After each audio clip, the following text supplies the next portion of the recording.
Hola, hola, bienvenidos todos, que Dios les bendiga. ¿Cómo están, queridos hermanos? Estoy haciendo ahorita un programa, una respuesta en vivo a la hora de la grabación de este video. Muy buenas tardes, muy buenos días si ves este video en la mañana o muy buenas noches si lo ves en la noche.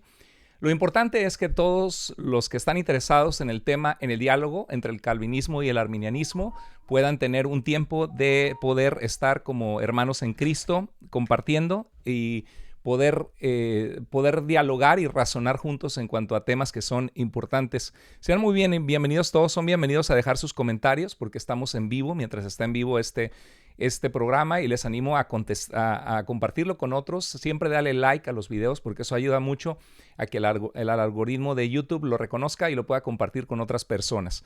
Bueno, en este en vivo quisiera dar una respuesta a un hermano en Cristo que es un profesor de griego, del Nuevo Testamento, griego koine, y siempre me alegro cuando hay siervos de Dios. Yo estoy feliz por los siervos de Dios que sirven al Señor, independientemente si son calvinistas o arminianos. Quizá alguno de ustedes se conecta y dice, a ver, Pastor Carlos Andrés, ¿qué es eso de calvinismo? Bueno, el calvinismo es la doctrina soteriológica. La soteriología es la doctrina de la salvación que se atribuye al reformador Juan Calvino. Obviamente que todos nuestros hermanos calvinistas van a decir es que no es calvinismo, es lo que la palabra de Dios misma dice. Pero he compartido en otras ocasiones que este monergismo, donde solo Dios actúa en la salvación y el hombre no hace nada, sino que pasivamente recibe la salvación o la regeneración que Dios obra, esto surge con las semillas de teología de San Agustín, el gran teólogo de la época medieval. Y es un tema muy importante porque en nuestros tiempos ha habido debates y algunos cristianos se aferran mucho a una posición. Quiero aclarar que mi posición en cuanto al calvinismo no es nunca decir voy a destruir el calvinismo o que yo tengo en mi corazón enojo, odio, ni se diga, ¿no? Porque Dios quiere que nosotros seamos vestidos de amor y dice la Escritura que nuestra amabilidad sea conocida por todos porque el Señor está cerca. Entonces sabemos distinguir las cosas esenciales de la fe de las cosas secundarias. Las cosas esenciales tienen que ver con la persona de Dios, con el carácter de Dios. Y tienen que ver también con la salvación que Él ha revelado a nosotros, la autoridad de las Escrituras, la divinidad de nuestro Señor Jesucristo. Y ambos hermanos calvinistas y arminianos estamos de acuerdo en que la salvación es solamente por gracia, por medio de la fe. La gracia es un favor inmerecido, un regalo que no merecemos. Así que voy a dar una respuesta porque este hermano en Cristo me contactó y me dijo vamos a debatir o tener un debate. La verdad es que Dios no me ha dado paz hasta ahorita de tener debates en las redes porque mi ocupación como pastor me mantiene súper ocupado. En su gracia, Dios nos ha permitido en nuestra iglesia, la iglesia que Dios me permite en su gracia, en su amor, poder pastorear. Empezamos alrededor de 40 personas y en su gracia crecimos a ser una iglesia de 400 personas. Si bien en todos somos como una iglesia de 600 personas. Y la gente me sigue escribiendo. Por la gracia de Dios comenzamos el seminario bíblico en línea que tiene más de 1,000 estudiantes de 26 países y todos los días me escriben personas. Ahora, Dios me colocó en mi corazón y en mi mente de una forma muy especial. Yo vengo de una familia donde mi papá era muy católico, mi mamá judía que ni creía en Cristo Jesús, y yo vi cómo mis padres conocieron ya al crecer, entendí su testimonio, que el Señor los alcanzó de estar perdidos sin Cristo a llegar a conocer a Jesús, y vi a mis padres compartir la salvación con las personas. De hecho, mis suegros, los padres de mi preciosa esposa, se convirtieron a Cristo a través de que mis padres les hablaron de Cristo en el mercado. Entonces esto hace que tenga una pasión en mi vida por el evangelismo porque he visto que Dios transforma vidas y corazones.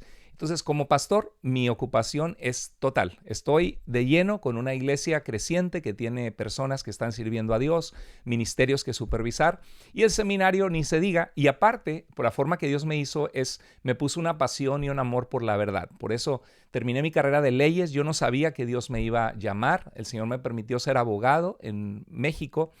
Y después que tuve un llamado, me rendí al Señor, lo dejé todo, me rendí y Dios me permitió hacer una maestría en teología. En el seminario se llama Southwestern Baptist Theological Seminary, es un seminario bautista de mucho renombre. Ahí estudiaron personas como Charles Stanley, como Adrian Rogers, también como como inclusive Paul Washer, que es muy calvinista, y muchos siervos de Dios que han impactado el mundo, estudiaron ahí. Todos mis profesores tenían su PhD en el área de su enseñanza. Me tocó el privilegio de estudiar con Earl Ellis, que era considerado uno de los 5 mejores eruditos del Nuevo Testamento en el mundo entero, una eminencia. Y bueno, a través de eso Dios puso en mi corazón el hacer un doctorado en filosofía de la religión, un PhD en filosofía de la religión. Ahí es donde comencé a tomar latín teológico, filosofía.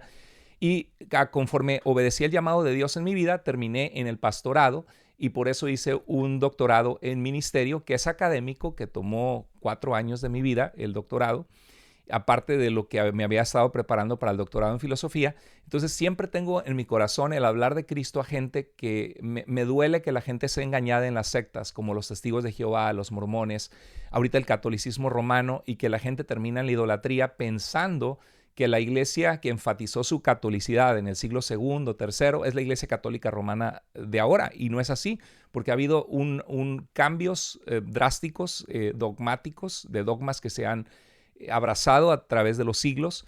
Y en el hecho del calvinismo, mi corazón empezó a latir hacia ese tema, porque por allá del año 2010 empecé a ver hermanos en Cristo amados que empezaron a dejarse llevar por esta corriente teológica de la Reforma. Por cierto, el arminianismo también es reformado, ¿eh? Ese es un libro excelente que se llama Arminian Theology, Teología Arminiana, de Roger Olson. Roger Olson es de verdad un tremendo erudito en teología histórica.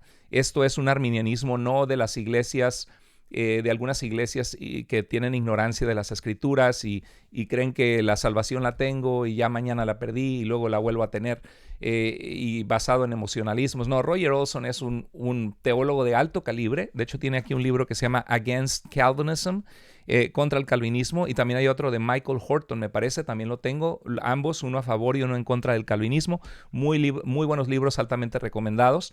Entonces, mi corazón empezó a latir hacia el calvinismo porque empecé a ver que algunos hermanos se volvían soberbios y empezaban a criticar inclusive iglesias de sana doctrina solo porque no abrazaban la cosmología o la cosmovisión. La cosmovisión calvinista de la salvación. Empezaron a ser atacados como que no estaban predicando el evangelio. Y empecé a ver que gente que escuchaba, por ejemplo, a nuestro hermano Washer, se volvía muy crítica. Algunos se volvían empezaban a dudar de su salvación, de pensar si Dios los había escogido o no. Entonces fue mi corazón pastoral el que me lleva a abordar el tema del calvinismo, no el hecho de que yo quiero estar atacando sencillamente estoy convencido, y no tenemos que ir contra nuestra conciencia, de que el calvinismo es un marco teológico externo impuesto sobre las escrituras. Entonces hay un hermano en Cristo, hermano, te mando un abrazo, un saludo, que hizo un video en mi contra poniendo... lo que pasa es que yo hice un video con el pastor Jonathan, un hermano en Cristo que en las redes tiene cursos de entrenamiento, y nos juntamos hace años que nos habíamos saludado y dijimos, vamos a hacer algo. Hicimos un diálogo informal, y en ese diálogo informal yo comenté que en ese diálogo informal, gracias a todos los que se están conectando, doy un saludo. Fernando de Jesús, Dios te bendiga, qué gusto verte, qué gusto saludarte, Fernando, Dios te bendiga. Estamos juntos en la lucha a favor de la verdad del Señor. Jazz Arteaga, Francisco San Gabriel, una bendición saludarles a todos ustedes los que se están conectando. Ya somos 60 personas conectadas en las diferentes plataformas, va a ir creciendo, así que comparta por favor en las redes para que otros puedan ver esta respuesta que voy a hacer. Y bueno, les compartía que en esta respuesta crítica, este profesor de calvinismo, calvinista de griego, yo le bendigo en el nombre del Señor. Me encanta que sirvan al Señor, que hermano, que Dios te ha dado la capacidad de poder especializarte en enseñar a otros a leer el Nuevo Testamento griego. Eso lo aplaudo, te felicito. Y el hermano estuvo muy insistente de que platicáramos, pero lo que no me gustó es que me dijo de que no tenía tiempo, y le respondí algunos mensajes. Es que la verdad no tengo tiempo. Para aquellos que han predicado, ¿sabe usted lo que es preparar una predicación orando, examinando un texto, haciendo una exégesis bíblica, preparando la explicación del texto, las ilustraciones, la aplicación, que el Señor nos vaya guiando para dar un mensaje que toque el corazón de la gente? Entonces, eso toma horas, toma por lo menos 12 horas a 20 horas preparar un mensaje y a algunos les toma hasta 40 horas según si tienes experiencia o no y según el tipo de mensaje que vas a hacer. Pues imagínate cada semana dedicar 12 a 20 horas a preparar un mensaje. Ahora imagínate preparar una clase académica. Ahorita estoy en seminariobiblicoenlinea.com. Estamos haciendo videos sobre la historicidad del Éxodo, la fecha del Éxodo, metiéndonos a las evidencias históricas del Éxodo, tratando de identificarlo en la historia bíblica a la luz de la historia del antiguo Egipto. Y todo eso requiere leer libros y academia. Entonces, eso toma horas y horas. Ahora, cada día yo respondo mínimo 20, alrededor de 40 mensajes de personas y me llueven mensajes de personas católicas romanas, algunos respetuosos, pero la mayoría no, con ataques. También algunos que han caído en el engaño de raíces hebreas. Entonces eso desgasta, la verdad, y toma tiempo. Y yo lo que no quería, o sea, yo puedo dialogar con mi hermano y con cualquier hermano, pero el problema es de que no es solamente lo que hace, sino este video me ha consumido tiempo. Anteayer me dormí a las 4 de la mañana, en medio de que 3 personas de mi familia cumplimos años esta semana, que tengo responsabilidades de la iglesia, que tengo que hacer un estudio bíblico. Entonces el hermano dudaba de que yo tuviera tiempo. Y yo le dije que una cosa en las relaciones sanas es darse el beneficio de la duda. Y si te están diciendo que no tienen tiempo, no tienen tiempo, no están sacándote la vuelta. Ahora, yo he sido invitado a debatir por ateos, por testigos de Jehová, por mormones. No, por mormones una vez alguien me invitó, pero casi no. Pero testigos de Jehová sí, 2 veces. Ateos, católicos romanos varios y por hermanos calvinistas. Ahora, yo no es que diga, ay, me dan miedo los debates, no, yo sé lo que creo y sé por qué lo creo y puedo dar bases firmes de la fe que tengo en el Señor y por qué creo lo que creo. El asunto es de que yo veo que no edifica, que muchas veces los debates, y algún día fue mi sueño, porque como abogado que estaba preparándome para querer terminar un PhD en filosofía de la religión, yo decía, yo quiero debatir el error, mostrar la verdad de Cristo para descorrer el velo de la ignorancia. Quizá algún día lo haga si el Señor me pone eso en el corazón, pero yo lo que he visto es que muchas veces la gente tristemente con el prejuicio de confirmación salen ya, cada bando sale convencido de lo que ya creen. Y lo que se hace es que se crean rivalidades y pleitos y dimes y diretes. Entonces, cuando estás ocupado en el pastorado, en el seminario académico, enseñando a los alumnos que Dios está preparando para el ministerio, generalmente es verdad que no hay tiempo y aparte soy un hombre de familia. Ahora, en las redes sociales, mientras más respondas, más te responden, las personas sacan de contexto tus palabras. Algún apologista católico por ahí dice que yo digo que solo los bautistas, porque soy de denominación bautista, pero yo nunca he predicado la denominación bautista. Lo que me gusta de la denominación bautista es que son creyentes que creen en la inspiración de las Escrituras, en la suficiencia de Cristo, en que la salvación es por gracia, por medio de la fe, que hay 2 ordenanzas, el bautismo y la cena del Señor, que el creyente tiene la libertad de acercarse a Dios plenamente a su presencia a través de lo que Cristo hizo, pero yo nunca estoy predicando que la iglesia bautista es la única verdadera en lo absoluto. Mi gloria a Dios por mis hermanos metodistas, por mis hermanos pentecosteses, por mis hermanos de asambleas de Dios, de iglesias del Nazareno. Somos un cuerpo en Cristo, somos el cuerpo del Señor, somos su iglesia, junto con los que en todo lugar claman al nombre del Señor Jesús, Señor de ellos y nuestro. Entonces las personas sacan de contexto las palabras cuando uno empieza a hacer debates o videos como este, y hay cosas que debemos aclarar. Algunos buscan debilidades, atacan y se forman rivalidades. Entonces, que quede claro, creas o no creas que Dios te escoge, como lo dice el calvinismo, que Dios escogió a algunos y dejó fuera de la salvación al resto de la humanidad que justamente merecían la condenación por sus pecados, o creas que podemos responder a través de la fe a la salvación por gracia, que es sola de Dios. Toda la gloria es solo de Dios. Entonces, ¿qué hacemos debatiendo y discutiendo? Ahora, yo tengo la libertad en mi canal de aclarar cuando veo pastoralmente que el calvinismo a algunos les lleva a posiciones que no son sanas. Y eso es muy triste. Ahora, si tú quieres creer que Dios te escogió y eso te hace estar sumamente agradecido que Dios te escogió individualmente, pues esa es tu responsabilidad delante de Dios de lo que tú decides creer en las Escrituras. Mi propósito no es atacarte. Yo siempre he dicho, no tengo un problema con que tú seas calvinista. ¿Quieres ser calvinista? Sélo. Solamente Asegúrate que lees los versículos que basan tu posición a la luz de su contexto. Pero el problema es cuando tú tienes un problema conmigo de no serlo y me acusas de que no creo en la palabra de Dios, de que no creo en la soberanía de Dios, de que yo soy un orgulloso que me jacto y quiero tener parte en mi salvación, haciendo caricaturas de lo que realmente creemos. La posición arminiana, como Roger Olson, este libro se lo recomiendo ampliamente, Arminian Theology, claramente dice que la salvación es solamente por la gracia. El arminianismo histórico eso cree, y que no podríamos ser salvos sin la obra del Espíritu Santo. Dios les bendiga a todos, unidos en la fe. Qué interesante, hermano Leonardo, te mando un abrazo. Soy excalvinista, hermano Moore, no sabía eso, Leonardo. A ver qué día platicamos. Te mandé un correo hace tiempo, no sé si te llegó. César dice, un error calvinista es presuponer. Saben que todavía no sé cómo poner aquí, en pantalla los comentarios que me están poniendo, así que estoy aprendiendo a usar este software todavía, estoy metido en la teología. Dice, un error calvinista es presuponer que solo ellos tienen conocimiento sólido de las escrituras, exactamente. Y dice, y hasta que personas que les refutan y entonces se usa un lenguaje agresivo, exactamente. Eso es...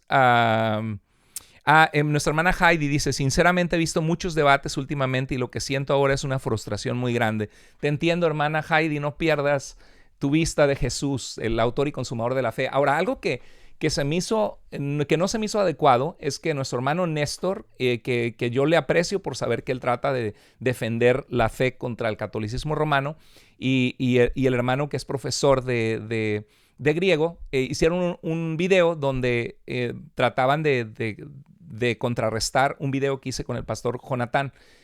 No se me hizo que fuera lo mejor porque estamos juntos, unidos, tratando de mostrar errores del catolicismo romano.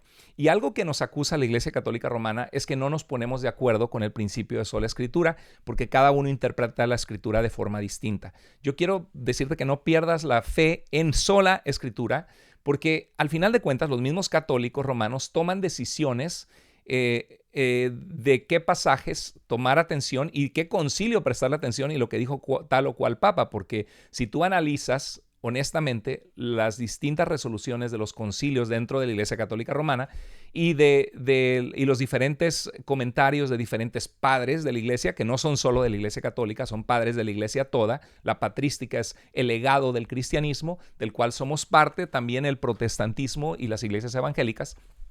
Pero en realidad uno tiene que tomar decisiones teológicas y yo pienso que no es prudente estar atacándonos, ni mucho menos, ni haciéndonos videos cuando estamos juntos remando en la misma dirección. Eso es lo que no me pareció, porque el propósito es que alcancemos a los que no son salvos, a los que están engañados en el error, con el amor de Cristo. Entonces, creas o no creas, lo importante es saber que somos salvos por la gracia.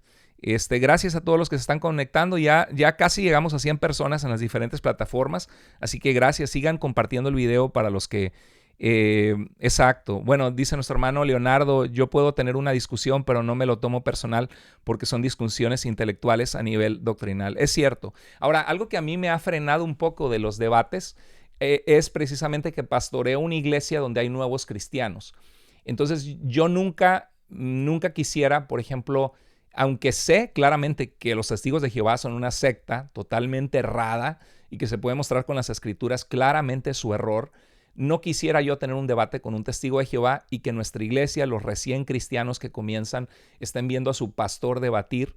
Y también hay ideas que confunden, hay ideas que parecen bien fundamentadas y que no lo son. Les doy un ejemplo. Jesús dice en Juan 10, cuando lo acusan los religiosos, él dice que las escrituras dicen dioses son, refiriéndose al Salmo 82, me parece el versículo 6, que hablaba de los jueces de Israel como Elohim, como haciendo el papel que Dios hace al juzgar. Y dice que aunque se creen como o hacen una función de dioses, como los hombres perecerán.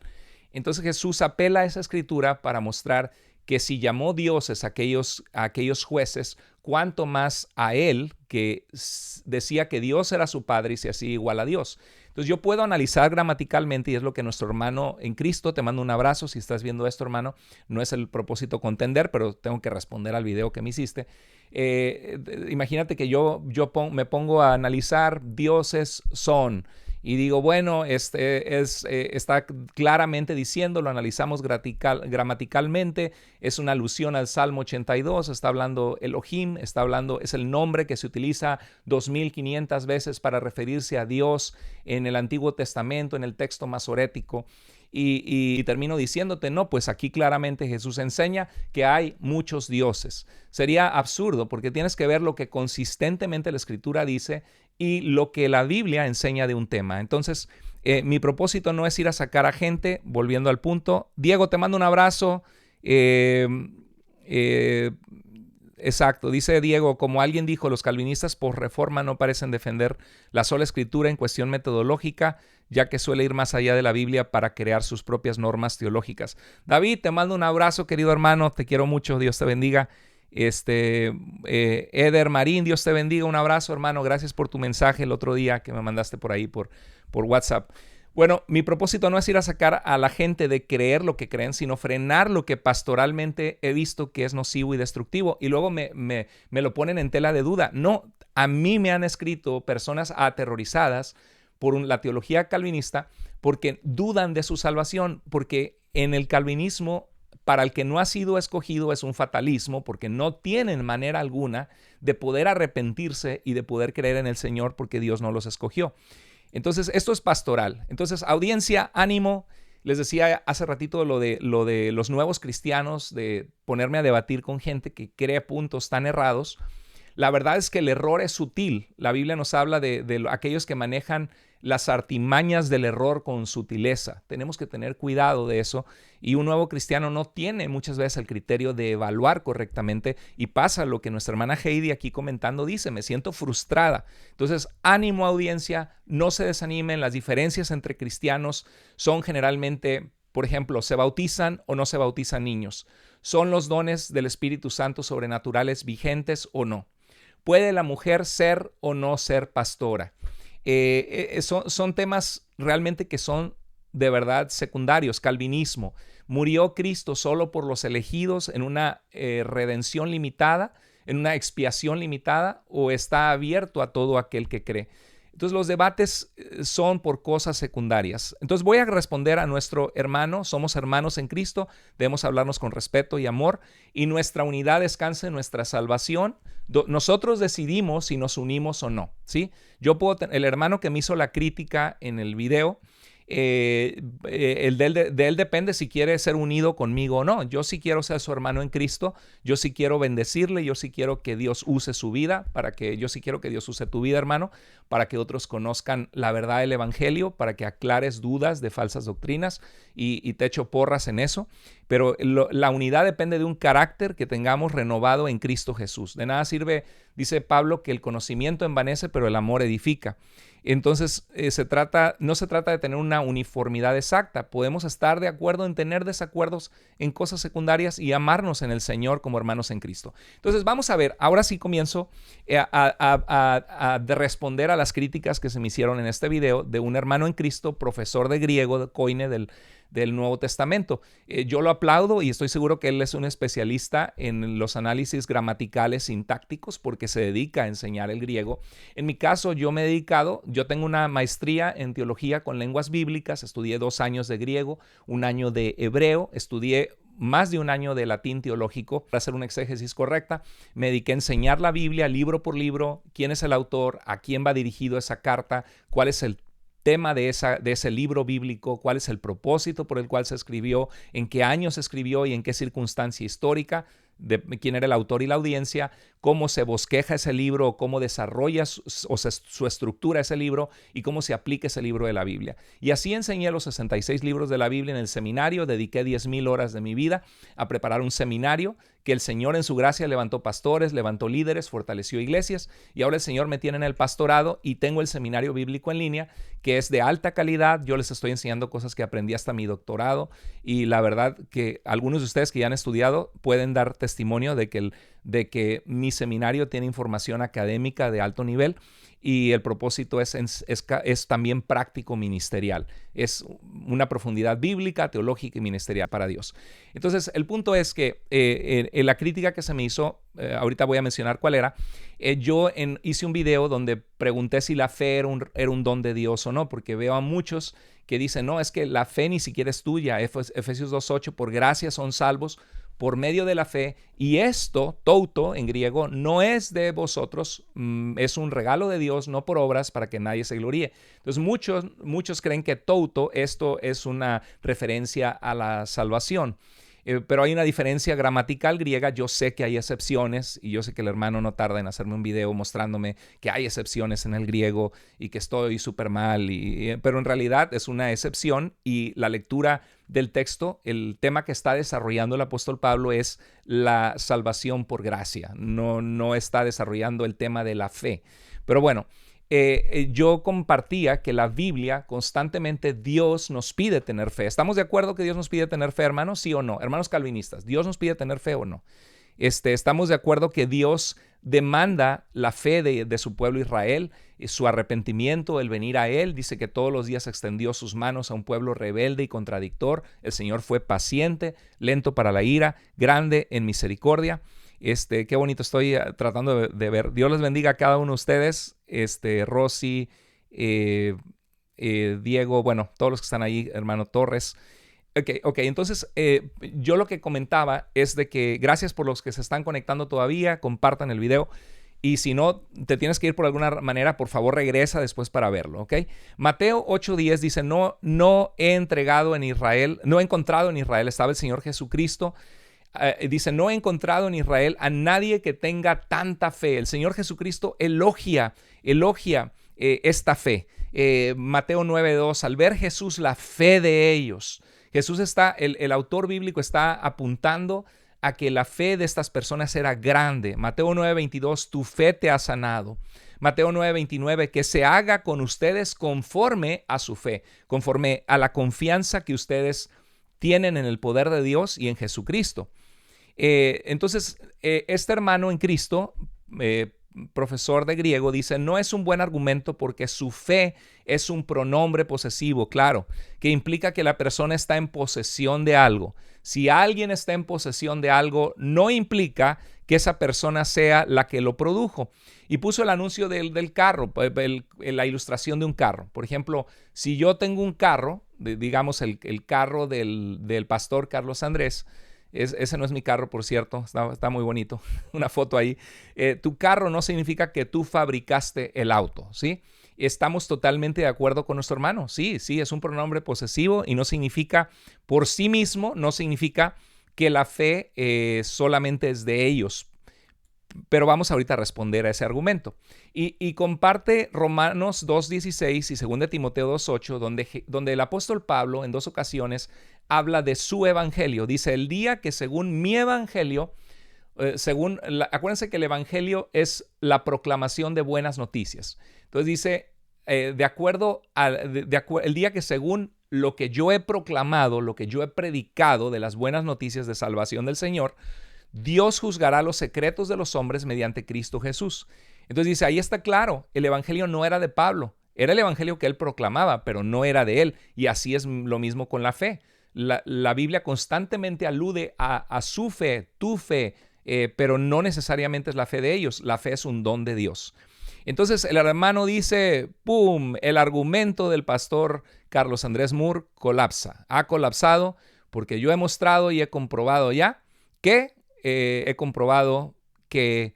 la Biblia, que al decir Pablo que era su evangelio, no era de él. Entonces así tampoco lo es la fe. Y bueno, vamos a responder a este argumento. Y algo que dijo el hermano, eso es lo malo de los debates, de las pláticas, que sacan de contexto tus palabras. Es lo que le llaman levantar un muñeco de paja, un mono de paja. Es como presentar a tu contrincante con un argumento que derribas bien fácil ese argumento y no representa lo que la persona que quieres corregir realmente cree.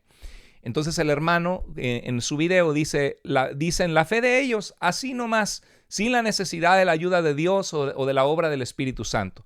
Bueno, yo jamás he dicho eso.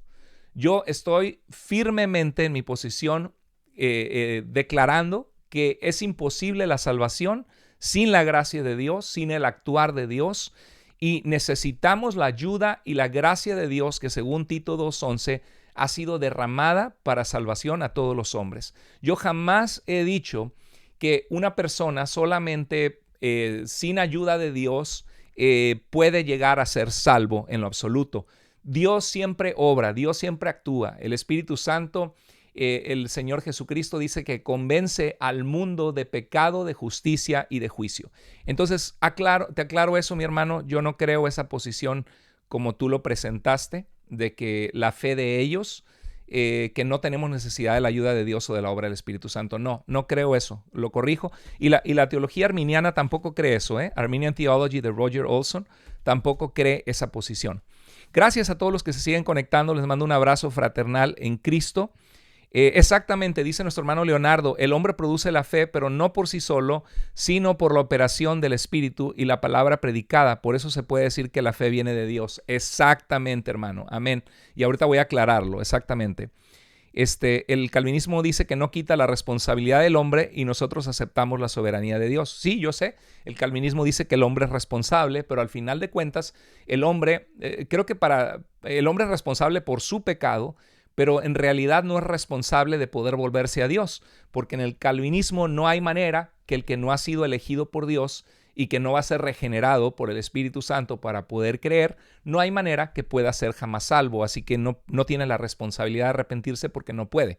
Entonces, y nosotros aceptamos totalmente la soberanía de Dios. Si hubiera una palabra que me encantaría cortar del vocabulario o animarles del vocabulario de muchos argumentos calvinistas, sería decirles, hermano, ya deja de decir que nosotros creemos que Dios es soberano en la salvación, porque nosotros también creemos que Dios es soberano en la salvación.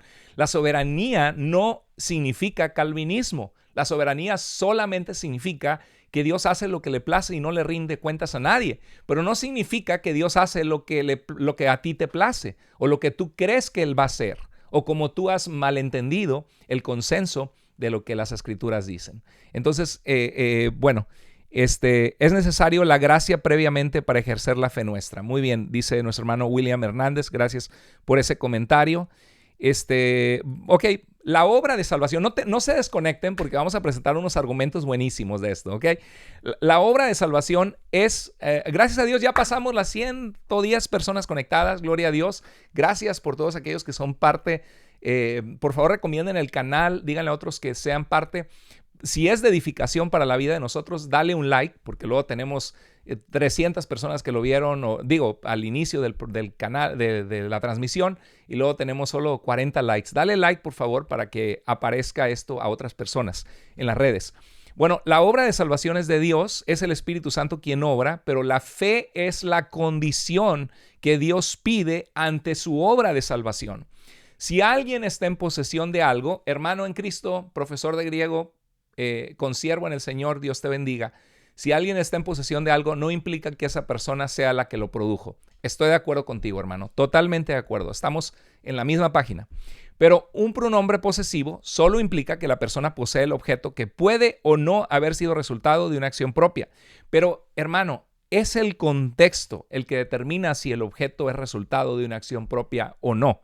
Precisamente por eso creo que la fe, aunque en un sentido es un regalo de Dios, en el sentido de que nadie podría ser salvo sin la obra salvadora de Dios en Jesucristo y sin la obra del Espíritu Santo, la fe como acción que Dios pide de nosotros, el contexto determina constantemente que esa fe es una acción de la persona que cree.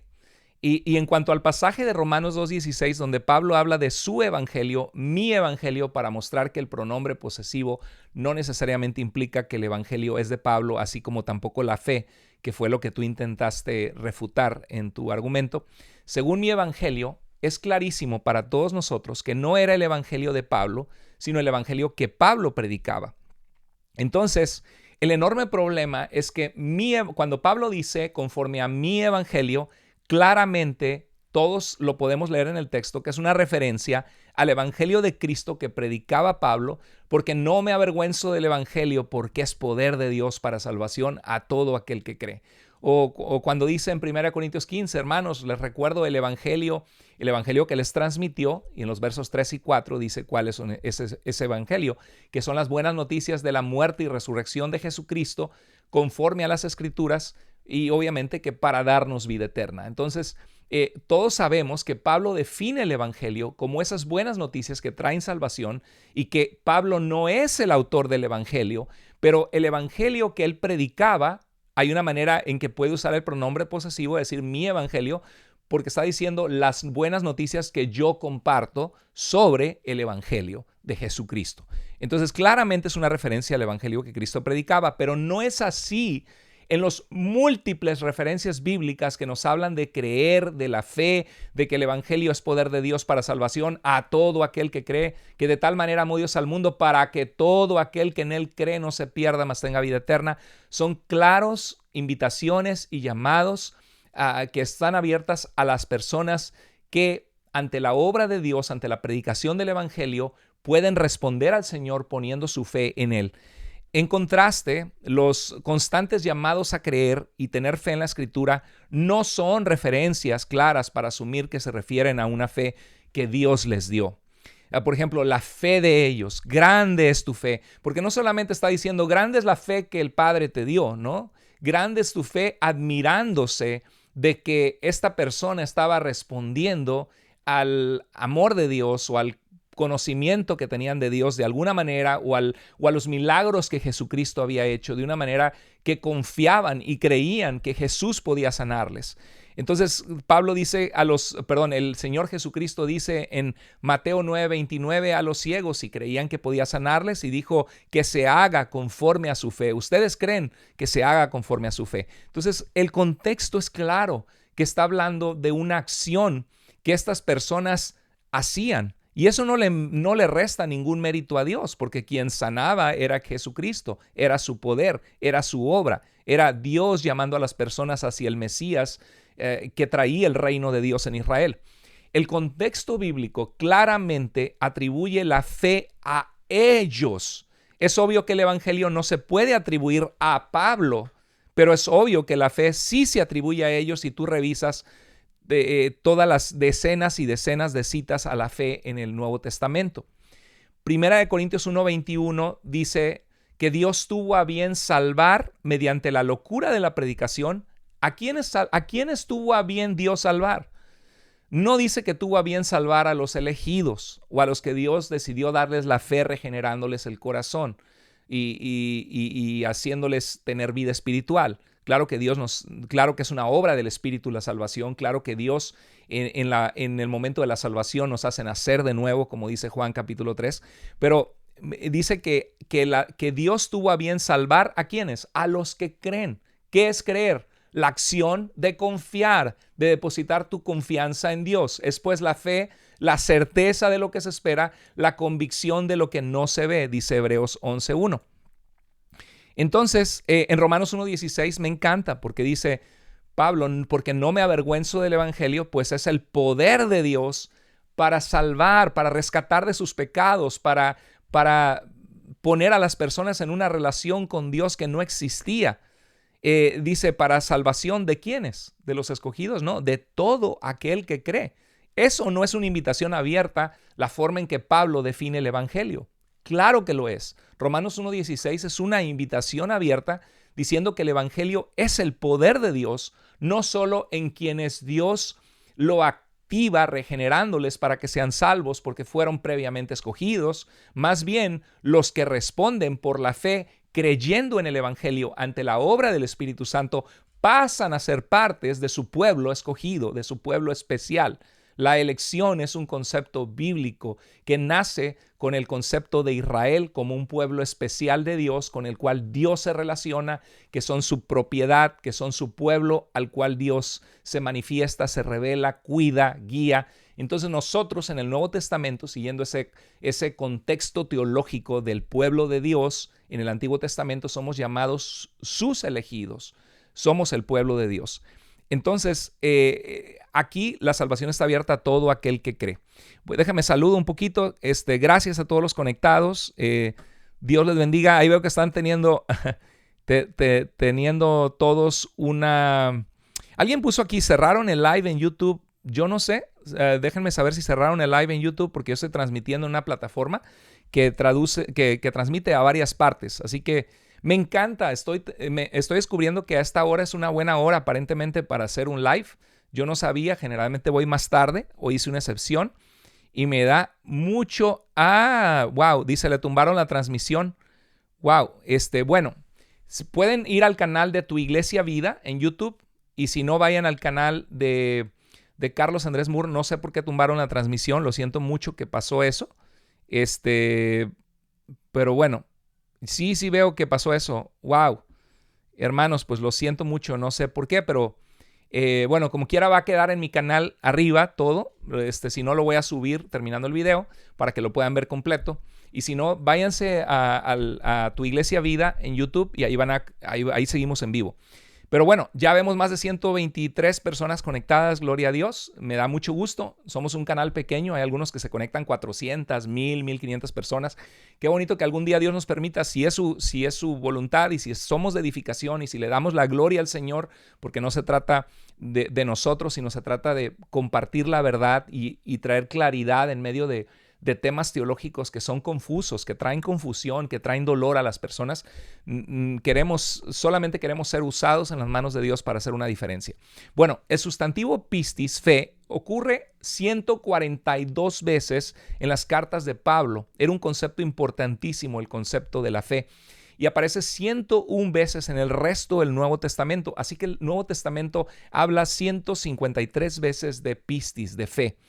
Y el verbo pisteuo, que significa creer, aparece 54 veces, y el adjetivo pistos significa fiel, confiable, aparece 33 veces. Por ejemplo, en Juan 20:31, el apóstol Juan escribe su libro y dice que Jesús hizo muchas otras cosas, ¿no? Hizo otras señales que no están escritas en este libro, pero el verso 31 encierra la esencia de por qué se escribió el Evangelio de Juan, que tiene los 7 yo sois, que nos revelan quién es Jesús. Dice en Juan 20:31, pero estas se han escrito para que ustedes crean. O sea, Juan escribió su evangelio para persuadir a los hombres a creer. O sea, para decirles, tengan fe. Pongan su fe en que Jesús es el Mesías para que tengan vida en su nombre. Dice, para que crean. Estas se han escrito para que crean que Jesús es el Cristo, el Hijo de Dios, y para que al creer tengan vida en su nombre. Si la historia que la interpretación calvinista nos da de la salvación fuese cierta, claro que nuestros hermanos calvinistas van a decir que Dios le place usar la proclamación del Evangelio, que nosotros evangelicemos, pero si fuera cierta en realidad, ni siquiera Juan hubiera necesitado escribir su libro probablemente, porque solamente el Señor pondría fe, regeneraría el corazón de aquellos que van a ser salvos, que Él ha escogido previamente. Pero en este caso, dice que este evangelio se escribió para persuadirnos a creer y para que al creer tengamos vida en su nombre. Mira, este es un ejemplo que espero les ayude, a ver qué les parece. Todos los ejemplos son incompletos, los ejemplos de la Trinidad, no hay ningún ejemplo que sea perfectamente adecuado. Pero ahí les va este ejemplo que pensé en mi mente, porque nuestro hermano en Cristo, te mando un abrazo, un saludo nuevamente, que dijo que yo estoy errado porque cuando habla de la fe es un regalo de Dios, y el hecho que utilice un pronombre posesivo ya lo demostró supuestamente cuando Pablo dice con mi evangelio, que no siempre se refiere a que proviene, que Él es la fuente o el origen. Entonces vamos a hacer un ejemplo. ¿Cuántas veces hemos utilizado la expresión yo hice de comer? Decimos, yo ayer hice de comer con mi familia. ¿Lo has usado o no? Yo creo que todos, ¿no? Hice la comida esta semana. Hice la comida y se me quemó. Hice la comida y me quedó bien rica. Te voy a invitar ahí unas pupusas, unas empanadas argentinas con chimichurri, unos tacos mexicanos. Oye, los tacos mexicanos son maravillosos, de las comidas más ricas del mundo. Pero entonces yo puedo decir, yo hice la comida. Ahora, la comida es imagínate que hay alguien, suponiendo que un hermano calvinista nos dice, no, tú no digas que hiciste la comida, porque la comida es un don de Dios. Lo mismo, tú no digas que la fe de ellos, para que todo aquel que en él crea no se pierda. La fe es un regalo de Dios a quien Dios habilita regenerando a los que ha escogido. Bueno, entonces no digas que la fe es tuya, la fe es de Dios y esto es lo que todos han creído siempre. Entonces la comida es un don de Dios. ¿Cómo se te ocurre decir yo hice la comida? Y yo diría, bueno, espérate, tienes razón, hermano.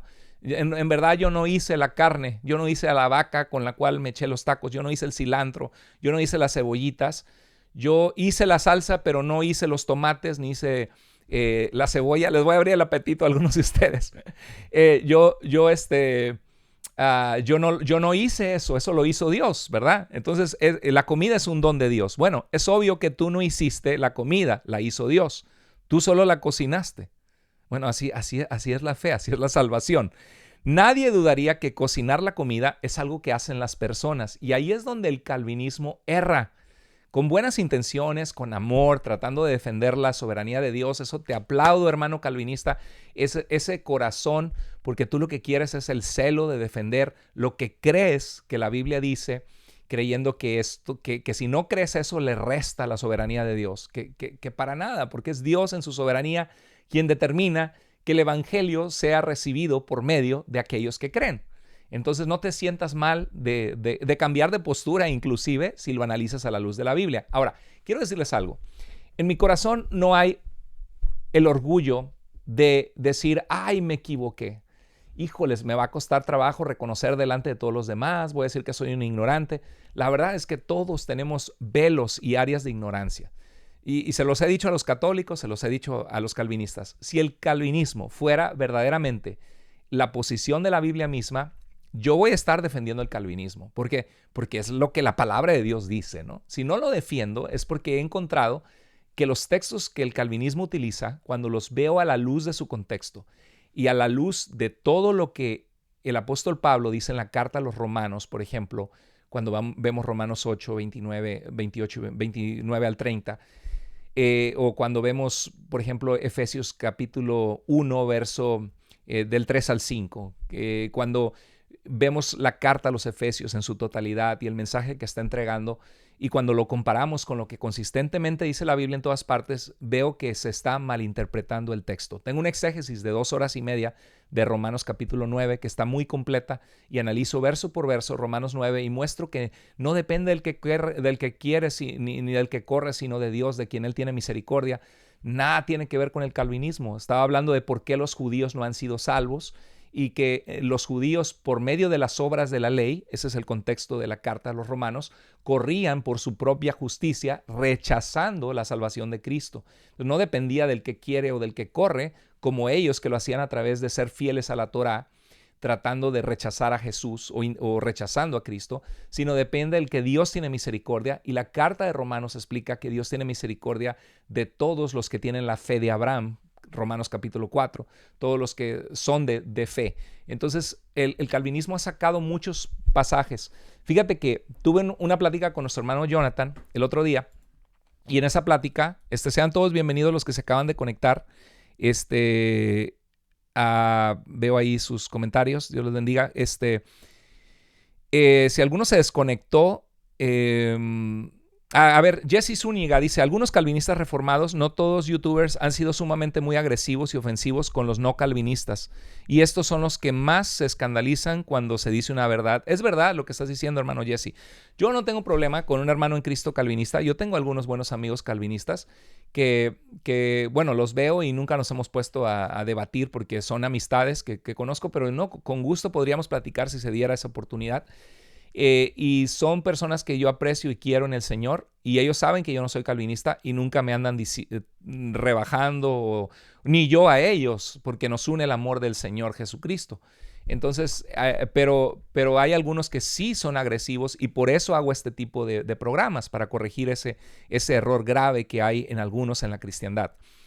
Entonces, bueno, les comentaba que en ese programa que hacía, platicando con nuestro hermano Jonathan, no sé si es Jonathan o Jonathan, pero yo platicaba con él y le decía que cuando he analizado los textos que el calvinismo utiliza en sus contextos, me doy cuenta que es que el sistema teológico calvinista reformado, y recuerda, no solo el calvinismo es teología reformada, El arminianismo es teología reformada también, así que no nos menosprecien. Pero cuando he platicado, como hay grandes teólogos, ¿no? Uno puede leer teólogos calvinistas y disfrutarlos y ser de bendición a tu vida. Puedes leer D.A. Carson o ¿cómo se llama nuestro hermano? Ay, qué penas, a veces bloqueos mentales, ¿no? El que acaba de fallecer, a ver si me ayudan ahí, Timothy Keller, el hermano Timothy Keller en Nueva York, creo que tenía su iglesia, una mentalidad muy fresca para Dios, apologética. Y obviamente uno puede disfrutar y bendecirse de hermanos calvinistas porque somos un cuerpo en Cristo. Yo tengo comentarios teológicos de eruditos bíblicos calvinistas y no calvinistas por igual. Entonces yo decía que cuando uno ve el calvinismo lo ve como un león gigante, ¿no? Que ruge, como de Metro Goldwyn Mayer, de la película, y rugido tremendo. Y dices, wow, es que hombres de la talla, y algunos piensan hombres de la talla de R.C. Sproul y de estos teólogos y filósofos calvinistas. ¿Quién soy yo, una hormiga enana, para decir que ellos estaban equivocados con las mentes brillantes que tenían? Oye, pues ellos no son los únicos con mentes brillantes. Hay muchísimos teólogos también que no son calvinistas con mentes brillantes. Y uno puede estudiar la teología histórica, el desarrollo de los dogmas, las doctrinas, la patrística, y ver cómo surgen varias de las convicciones bíblicas. Eso te lo da la buena formación en diferentes aspectos teológicos. Exactamente, dice William Hernández, la iglesia primitiva tenía una tendencia arminiana. Absolutamente. Estoy pensando hacer unos comentarios de los primeros padres de la iglesia. Y también estoy pensando en hacer algo así para que pueda ayudar a algunas personas a darse cuenta que Clemente de Roma, Ignacio de Antioquía, Policarpo no tenían una cosmovisión calvinista de la salvación. Hermano calvinista, te amo en el Señor, nos amamos en Cristo, creemos que somos salvos por gracia, por medio de la fe. Eso es lo más importante. Todo lo demás, tómalo como algo enriquecedor, que podemos enriquecernos, por lo menos que conozcas qué es lo que creemos y por qué lo creemos y por qué pensamos diferente a ti. Les decía que cuando vemos ese león rugir de teólogos de tanto renombre, y yo analizo los textos en los cuales se encuentra, como el caso de Romanos 9, que hice un exégesis de 2 horas y media, que está en mi canal.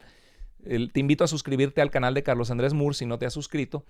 Y realmente para mí es como un gatito que maulla. Pero cuando dije eso causó como una daga que se sintió bastante ofensivo. Perdónenme, hermanos calvinistas, si les ofendí. Yo no estaba diciendo que ustedes son como leones, que son gatitos que maullan. Yo estaba diciendo que los argumentos teológicos o el sistema de pensamiento teológico calvinista a veces se presenta así, pero cuando lo analizas a la luz de su contexto, mira, lo digo y lo seguiré diciendo, el talón de Aquiles de la teología reformada calvinista es el contexto de los pasajes en los cuales se basa. Así de sencillo. Anota eso. El talón de Aquiles, el punto débil de la teología reformada calvinista es el contexto de los pasajes en los cuales se basa. Que cuando ves el contexto, lees lo que dice antes, lo que dice después, ves lo que consistentemente el apóstol Pablo dice en esa carta, dices, espérate, no, óyeme, no. Él no está abrazando estos 5 puntos del tulip para nada. Y si quitas uno de los puntos, prácticamente los otros 4 colapsan. Entonces, ahora, mis hermanos calvinistas, ¿qué es lo que ellos protegen? La soberanía de Dios. Nosotros podemos no ser calvinistas y creer en la soberanía de Dios. ¿Qué más protegen? La seguridad de la promesa de salvación. Nosotros creemos que Dios ha hecho una promesa segura, que nadie nos puede arrebatar de la mano del Padre, que el que comenzó la buena obra la perfeccionará hasta el día de Jesucristo. El cristiano puede estar seguro en la gracia de Dios, en la salvación de Dios, pero eso no niega, 1 Timoteo 4:1, que el Espíritu dice claramente que en los postreros tiempos algunos apostatarán de la fe. ¿Quién lo dice? El Espíritu de Dios. ¿Tienes bronca, problema con eso? Pues peléate con Dios. Eso es lo que Dios dijo. Entonces, mi corazón y mi conciencia es adaptarme a que la exégesis bíblica determine mi teología en vez de yo imponer mi teología en la exégesis bíblica. Es más fácil decirlo que hacerlo. Obvio, todos traemos prejuicios, pero trataremos de ser lo más honestos e íntegros posibles. Dios les bendiga a cada uno de ustedes. Doctor Enuel, le mando un abrazo grande en Cristo. Ahí es una perfecta muestra. El doctor Enuel, él se inclina a una posición calvinista y yo no. Y tenemos una buena relación de hermanos en Cristo. Y Lo único que tenemos que hacer es ser honestos al texto bíblico y tratar y podemos dialogar en privado o como hermanos en el Señor y estar de acuerdo en un montón de múltiples puntos. De hecho, nuestro hermano y yo somos de la misma denominación cristiana. Entonces, no se trata de una uniformidad y tenemos que estar apegados a nuestra conciencia. Si alguien en su conciencia cree que la posición reformada calvinista es la correcta, está bien, pues esa es tu convicción y tienes que ser fiel a lo que Dios te está, a lo que tu entendimiento, perdón, que está aquí no sé dónde está mi teléfono, alguien está llamando. Aquí está, perdón. Ok. No soy yo, hay un texto, hay un teléfono por ahí, mil disculpas. Bueno, entonces vamos a volver a comentar. Cuando yo hice ese comentario, cuando hice el comentario, perdón que está ahí sonando ese teléfono, a ver si deja de sonar. Permítame un segundo, está aquí inmediatamente. Voy a agarrar ese teléfono y lo voy a apagar. Espérame.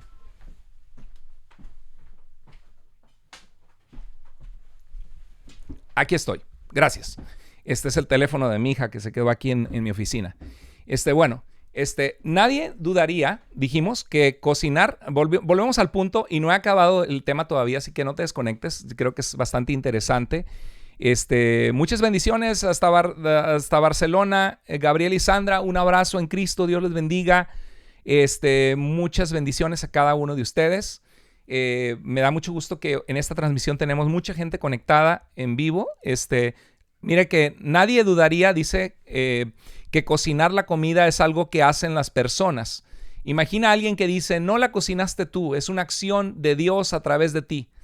Bueno, sí, o sea, es verdad, la cocina, recordamos el ejemplo, si alguien dice, hice la comida. No, la comida es un don de Dios. Es obvio que tú no hiciste la comida, la hizo Dios, pero tú la cocinaste.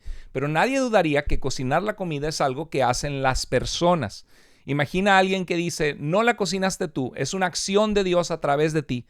Bueno, sí, Dios me dio la vida y sin Dios nada podría ser, pero Él me dio la posibilidad de cocinar. Y cuando vamos al texto bíblico, eso vemos con la fe. Imagina a alguien que dice, tú no cocinaste la comida, es una acción de Dios. Ok.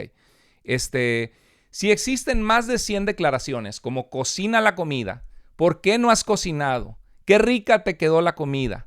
Es obvio que cocinar es una acción que Dios pide a las personas que ellos hagan. Y así es la fe en el Nuevo Testamento. Cocina la comida. ¿Por qué no has cocinado? ¿Qué rica te quedó la comida?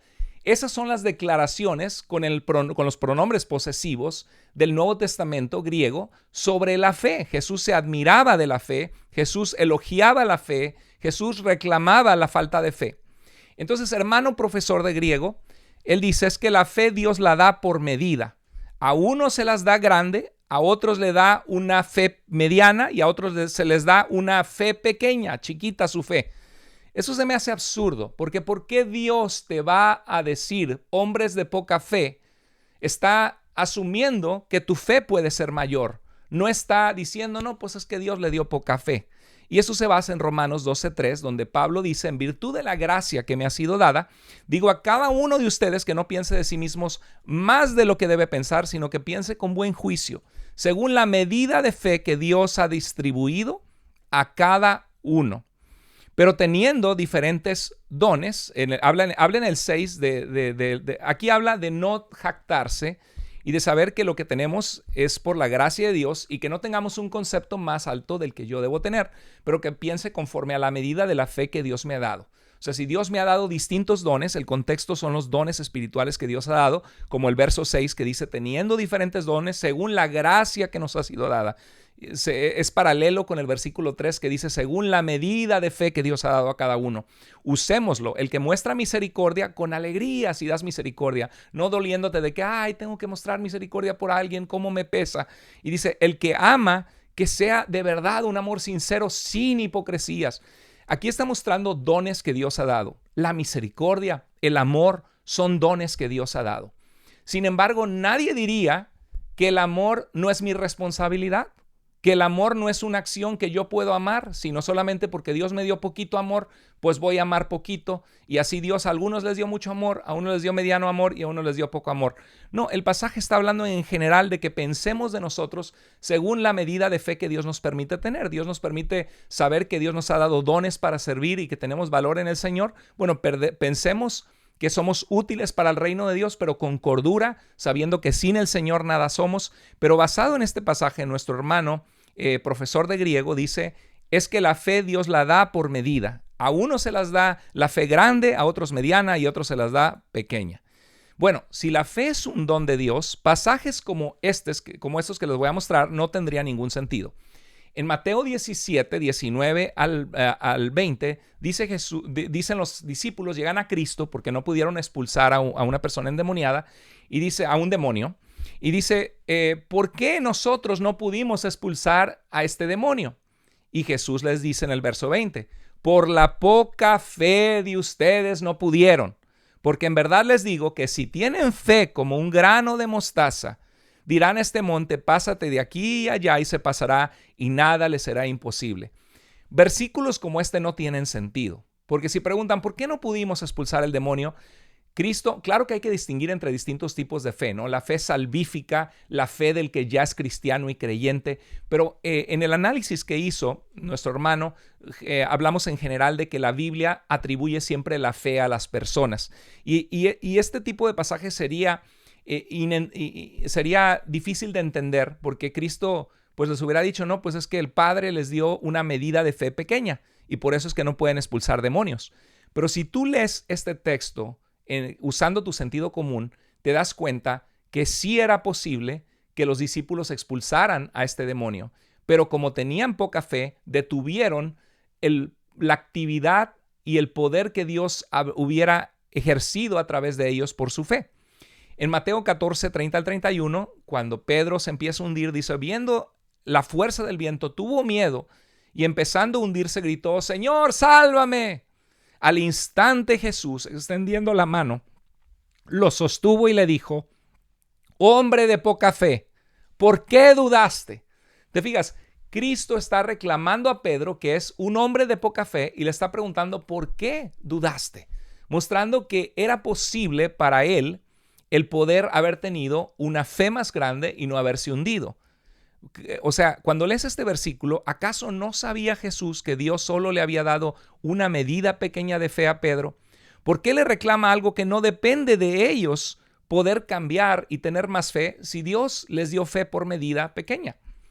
La fe, hermanos en Cristo, calvinistas, no es una obra, porque por gracia somos salvos por medio de la fe, no por obras para que nadie se jacte, nadie se puede jactar de la salvación y la gracia de Dios. Somos salvos solo por gracia.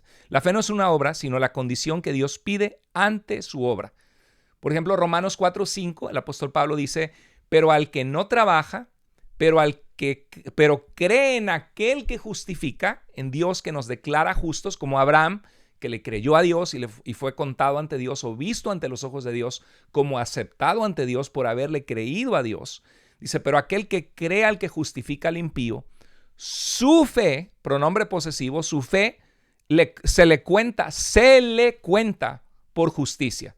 O sea, tan sencillo, los autores inspirados por Dios del Nuevo Testamento, los apóstoles, podrían haber sido mucho más claros y habernos dejado dicho la fe que Dios le da.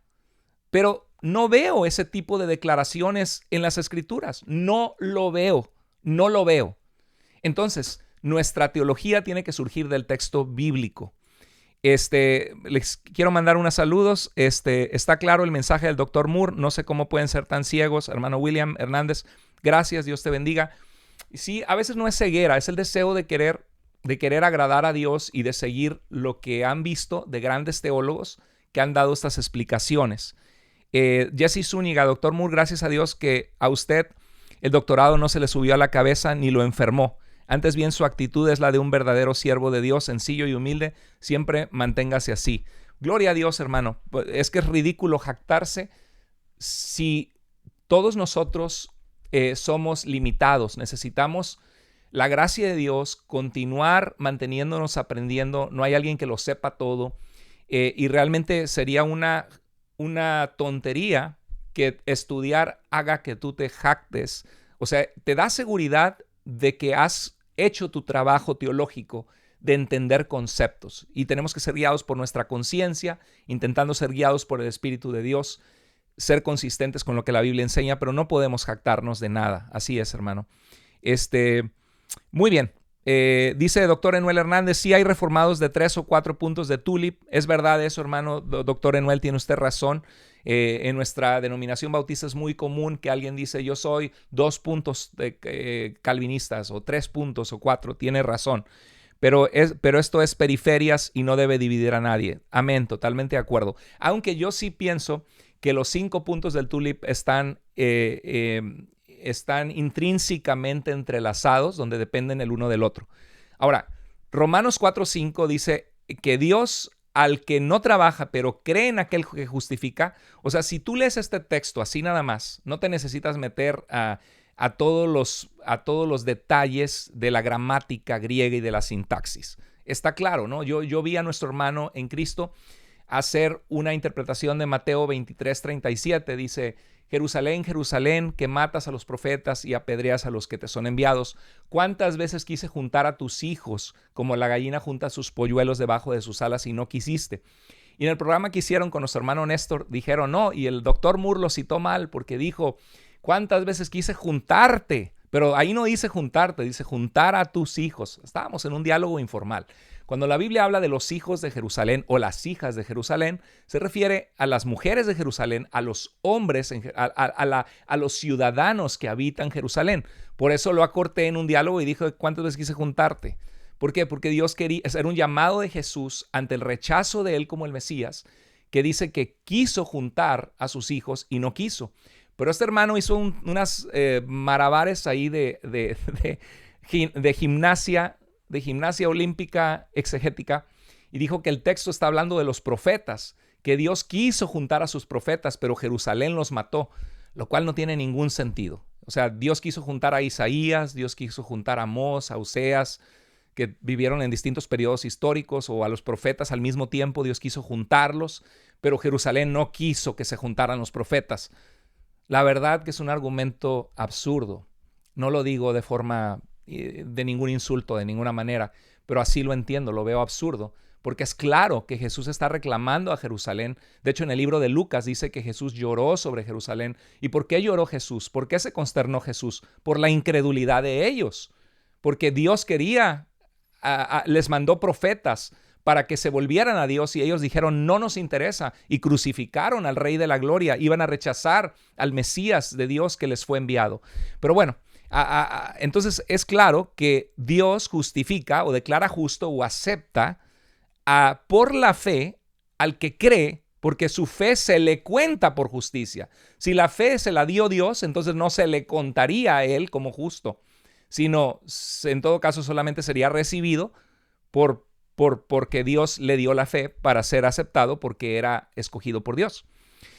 Bienvenidos todos los que se están conectando. Me encanta que estamos creciendo la audiencia. La verdad me da mucha alegría a mi corazón porque somos un canal pequeño y yo sé que lo que hacemos lo hacemos con mucho amor y cariño y con el anhelo no de brillar nosotros. Mi deseo de este canal no es brillar este canal, no se trata de nosotros. El deseo es dar por amor lo que Dios nos ha dado para corregir en amor cosas que todos queremos estar en la verdad. Católicos, calvinistas, no calvinistas, queremos estar en la verdad de Cristo y nos necesitamos unos a otros para comprender los textos bíblicos y tener humildad. Yo les decía que si yo viera que el catolicismo es cierto, yo sería católico. Si yo viera que el calvinismo es cierto, estaría defendiendo las doctrinas de la gracia.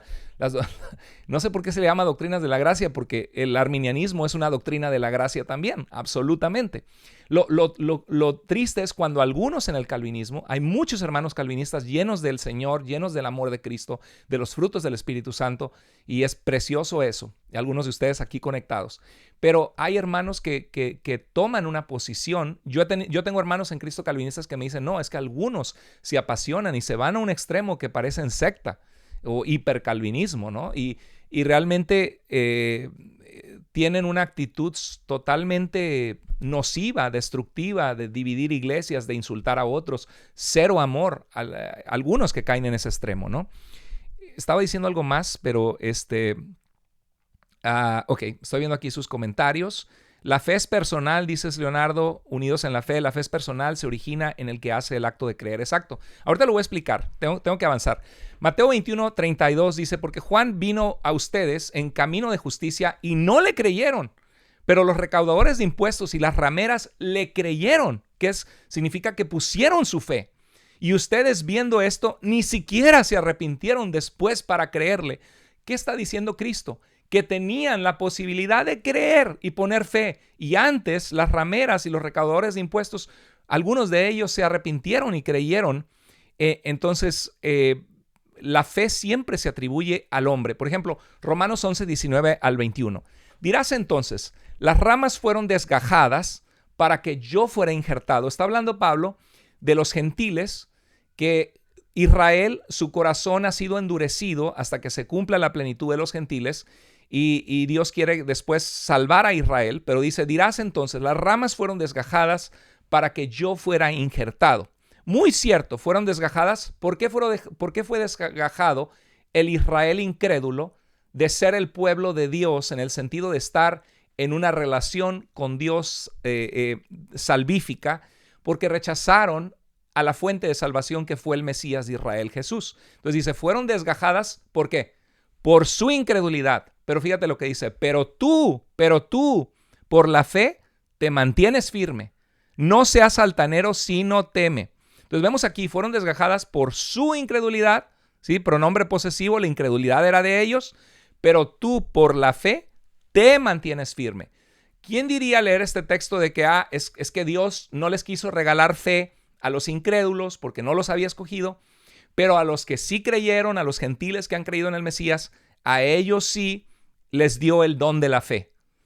Nadie leyendo este texto en su sentido normal, usando el sentido común, diría que este texto está diciendo que Dios da la fe. Es claro en este texto que la fe es una acción de la persona que cree y la incredulidad es una acción de la persona que rechaza creer.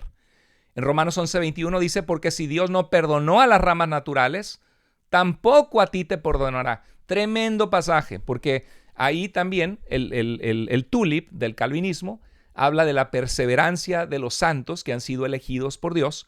Y yo creo en cierto sentido en la perseverancia de los santos, en que el que comenzó la obra en nosotros la perfeccionará hasta el día de Jesucristo, en que Dios nos guarda, en que nadie puede arrebatarnos de la mano del Padre, pero no opaco los textos que nos hablan que somos participantes con Cristo con tal que mantengamos firme hasta el fin la confianza del principio. O los pasajes que nos hablan de la posibilidad de la apostasía.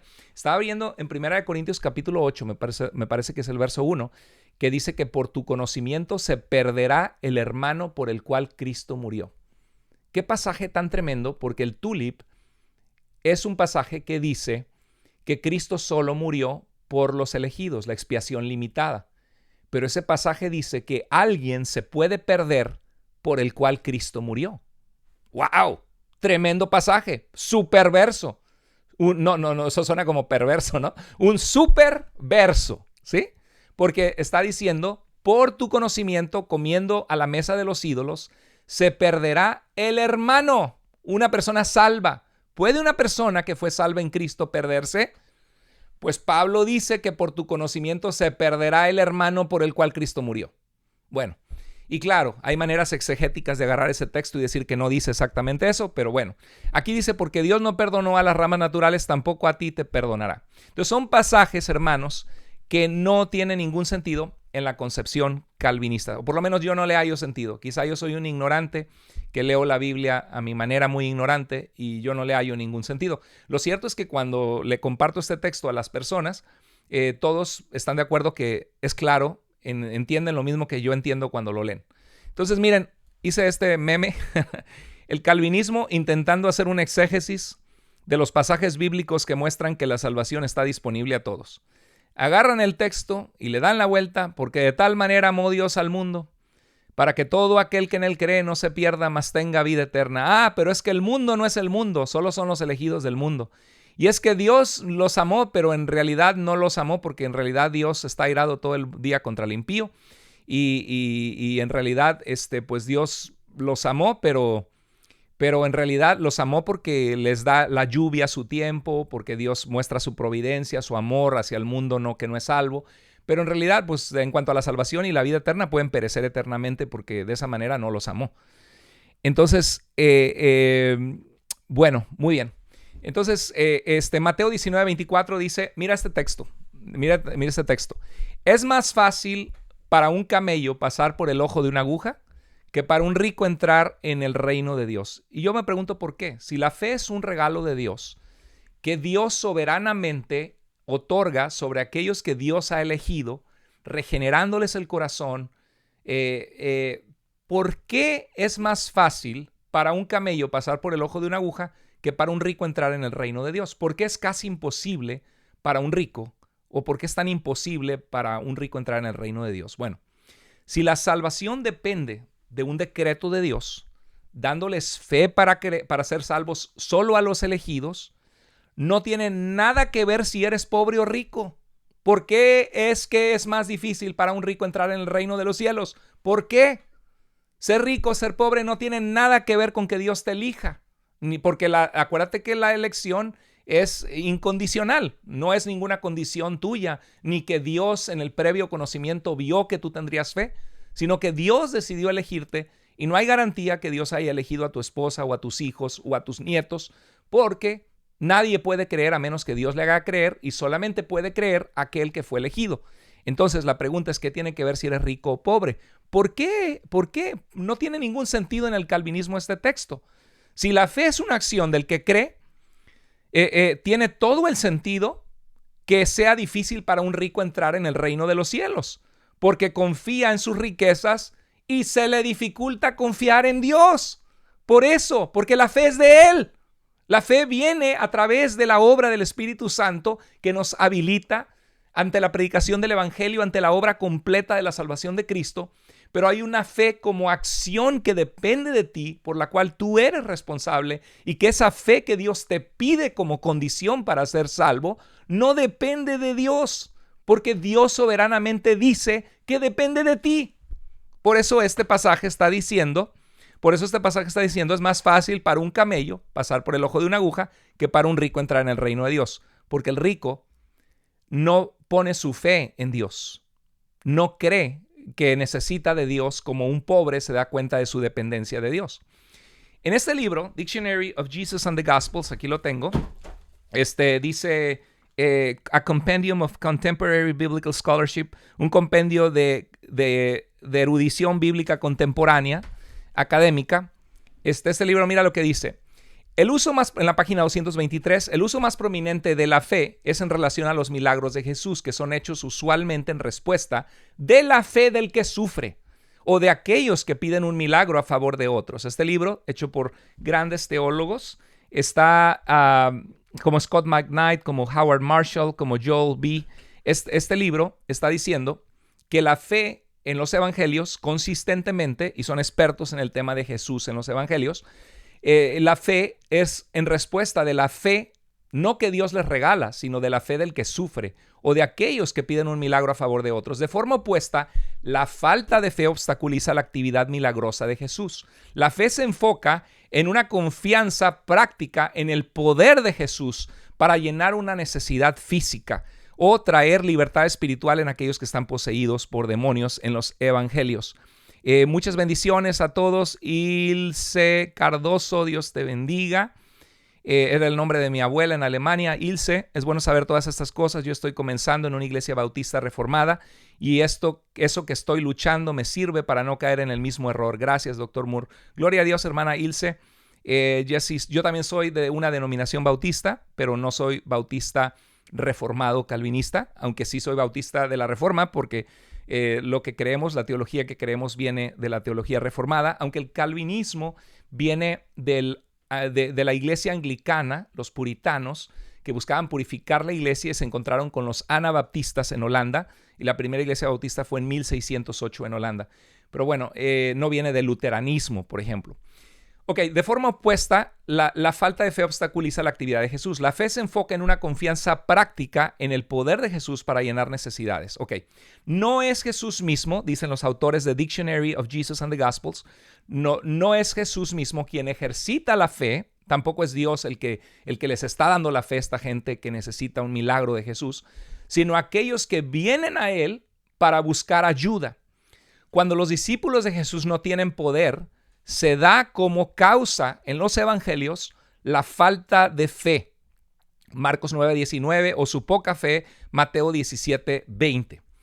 En Marcos 6, 5 al 6 dice, y no pudo hacer allí ningún milagro.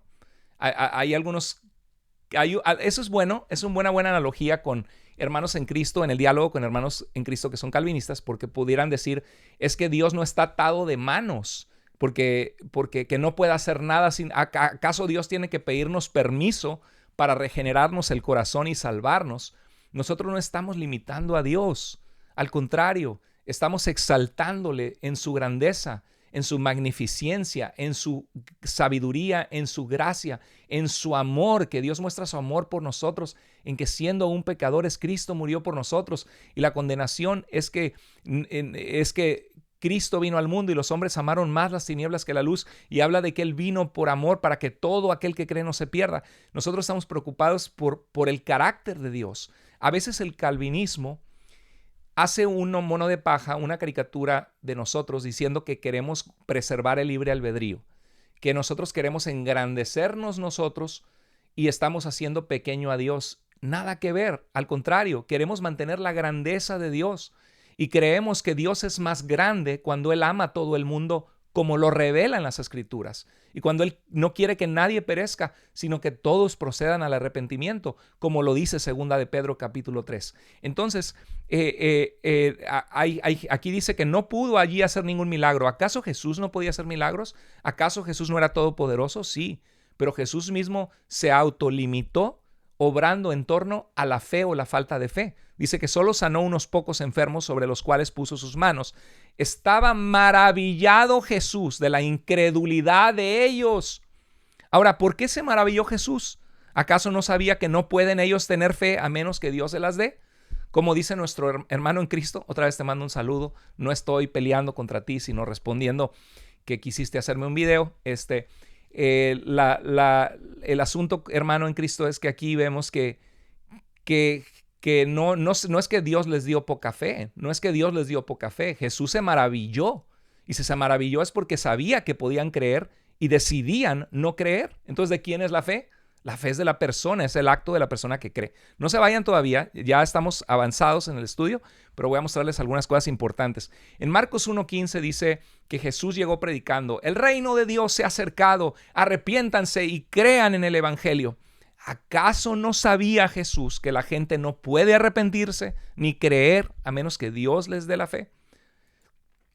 Es para mí, y suena como una obra de teatro, ¿no? O sea, como que Dios está poniendo el telón y yo sé que esta ilustración no les gusta a nuestros hermanos calvinistas, porque el hombre tiene responsabilidad, la soberanía de Dios no implica que el hombre no tiene responsabilidad, pero es como una gran obra de teatro, ¿no? Solamente van a creer los que creen. Tú ve y predica, porque no sabes quién ha elegido Dios y quién no. Y solamente Dios, al que le regenera el corazón, es el que va a venir a Cristo, pero el resto de personas no. Pero tú puedes orar por la salvación de las personas, pero de nada sirve que ores, porque el que no fue elegido, eso no va a cambiar el decreto soberano de Dios de a quién eligió y a quién no. Suena como una gran obra de teatro donde Dios está diciendo, yo pongo mi obra, yo voy a ser quien venga a la fe y el resto no, porque todo es una obra mía. Yo sé que puede sonar como una caricatura, pero en esto cae cuando analizas la extensión de lo que cree el calvinismo. Históricamente, aquí va, quiero responder esta pregunta y quiero responder a esta última afirmación de nuestro hermano, profesor de griego, calvinista. Dice, históricamente, nadie disputa que la fe es un don. La Iglesia Católica cree que la fe es un don de Dios. Los ortodoxos, la Iglesia Ortodoxa griega, cree que la fe es un don de Dios. Y todos los grupos cristianos no dudan de que la fe es un don de Dios. Es verdad, incluyendo la teología reformada arminiana. La teología arminiana no duda que la fe es un don de Dios. A algunos les va a hacer shock eso, ¿no? Pero y yo quiero decirle a mi hermano que afirmó esto, porque es verdad que yo hice un video donde dije que la fe no era la fe para ser salvos, para responder a la obra de Dios, no era un don de Dios, y me estaba refiriendo en cuanto a la acción de creer, porque como ya lo demostré hoy, son cosas que Dios mismo pide y demanda. No, mi afán no es hacer pequeño a Dios ni negar cosas que la Biblia dice, al contrario, mi deseo es afirmar lo que la Biblia dice. Entonces, yo le puedo decir a este hermano que estoy totalmente de acuerdo. Es verdad, hermano, tienes razón. La fe es un don de Dios en un sentido muy real, que digo amén y estoy de acuerdo contigo. En el sentido de que Dios la hace posible. ¿Cómo la hace posible? Bueno, nadie podría creer en Cristo para ser salvo si no fuera por la obra de Dios en Jesucristo. Entonces, en ese sentido, el Señor Jesucristo es el autor y consumador de la fe. Jesús es el que comenzó nuestra fe cristiana y el que la va a completar. Entonces, la fe es un don de Dios. La obra del Espíritu Santo en nosotros, que convence al mundo de pecado, de justicia y de juicio, es real. Yo creo que Dios nos busca. Yo creo que cuando los hombres son salvos, Dios está trabajando en el corazón de los hombres. Entonces, la fe es un don de Dios. Concedo que tienes la razón en ese punto, hermano, y estoy de acuerdo contigo y siempre he creído eso. Pero lo que no he creído es que la acción que Dios demanda a los hombres de creer en Él, de arrepentirse ante la predicación del Evangelio, es un don de Dios. Eso no. Porque si fuera un don de Dios, Dios lo daría gratuitamente a todos y Dios reclama a los hombres por no tener esa fe que Dios espera que tengan. Sería absurdo que Dios nos pida tener algo que no depende de nosotros tener y que depende solamente de Él dar. No tiene ningún sentido a la luz de todos los pasajes del Nuevo Testamento. Entonces, Arminio, en su apología de Jacobo Arminio, distinguió entre la fe como cualidad y la fe como acto. La fe como cualidad es otorgada bondadosamente por Dios. La cualidad de la fe viene de Dios. Amén. La fe como acto es simplemente someterse al Evangelio y esa es la única condición para la justificación. Eso comenta nuestro hermano Roger Olson en Arminian Theology, Teología Arminiana. Las páginas 204 a la 205 expande en esto. Entonces, la fe como acto no es un don de Dios, es la condición que Dios mismo pide ante su salvación. ¿Qué dice Hebreos 11:1? La fe es pues la fe, la certeza. Yo pienso que la fe, cuando la Biblia habla de creer, de la fe, el Evangelio de Juan alrededor de 100 veces habla de creer. Estas cosas se han escrito para que crean, para que todo aquel que en él cree, el que oye mi palabra y cree al que me envió, son llamados a creer. Para mí la fe es el creer en Dios es una tautología. Una tautología es una verdad cierta por definición. Por ejemplo, es cierto por definición que un soltero no es casado. Es cierto por definición que un soltero no es casado. Es cierto por definición que un flaco no es gordo. Entonces es cierto por definición que la fe es una acción del que cree. De que creer es una acción de la persona que ejercita una convicción de certeza, de confianza, que es lo que significa fe en griego, en Dios y en su obra. La fe es la certeza de lo que se espera, la convicción de lo que no se ve, y dice, porque por ella, por esa fe, recibieron aprobación o alcanzaron buen testimonio los antiguos. O sea, cuando lees la vida de Abraham, le creyó a Dios y le fue contado por justicia. Cuando ves a los 3 que en Babilonia prefirieron ser quemados que ceder, como dice la canción de Marcos Vidal y como dice en Daniel capítulo 3, la historia de Sadrach, Mesach y Abednego, tú ves que ellos tuvieron fe. También Daniel tuvo fe fuerte en el Señor y prefirió ser tirado a los leones. Por esa fe alcanzaron buen testimonio los ancestros, los antiguos. Las páginas del Antiguo Testamento están tapizadas de ejemplos de fe o de falta de fe.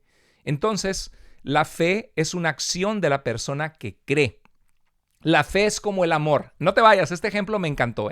Este ejemplo es mío. Yo lo pensé y pienso que es un ejemplo muy aplicable. Estoy viendo ceñidos con la verdad. Excelente respuesta, pastor. Dios le bendiga. Así es, la fe es producida por Dios, pero somos nosotros como seres humanos quienes ejercemos la fe. Así es. Doctor Moore, Jesse Zúñiga, el domingo pasado hubo estudios sirvió de bendición para prevenirlos. El domingo pasado hubo estudios prebautismales y lo que usted compartió junto al pastor del Perú acerca del calvinismo fue de bendición para prevenirlos. Dios les bendiga su ministerio. Bueno, gloria a Dios, hermano. Nuestro propósito, dice nuestro hermano Enuel, creo que se llama, ¿puede la voluntad de Dios ser quebrantada? Claudio Céspedes, y la fe es de Dios ¿por qué daría Dios poca fe? Exactamente, exacto, Claudio, ese es mi argumento. Si la fe es de Dios, ¿por qué daría poca fe? ¿Y por qué reclamaría a Dios que no tienen fe? Asaf Pérez, ok, lo buscaré en su canal, ok. Muy bien, la fe es como el amor, es un don de Dios. Escuchen este argumento que creo que es muy sólido, es un argumento que no lo leí en ningún libro, es un argumento personal.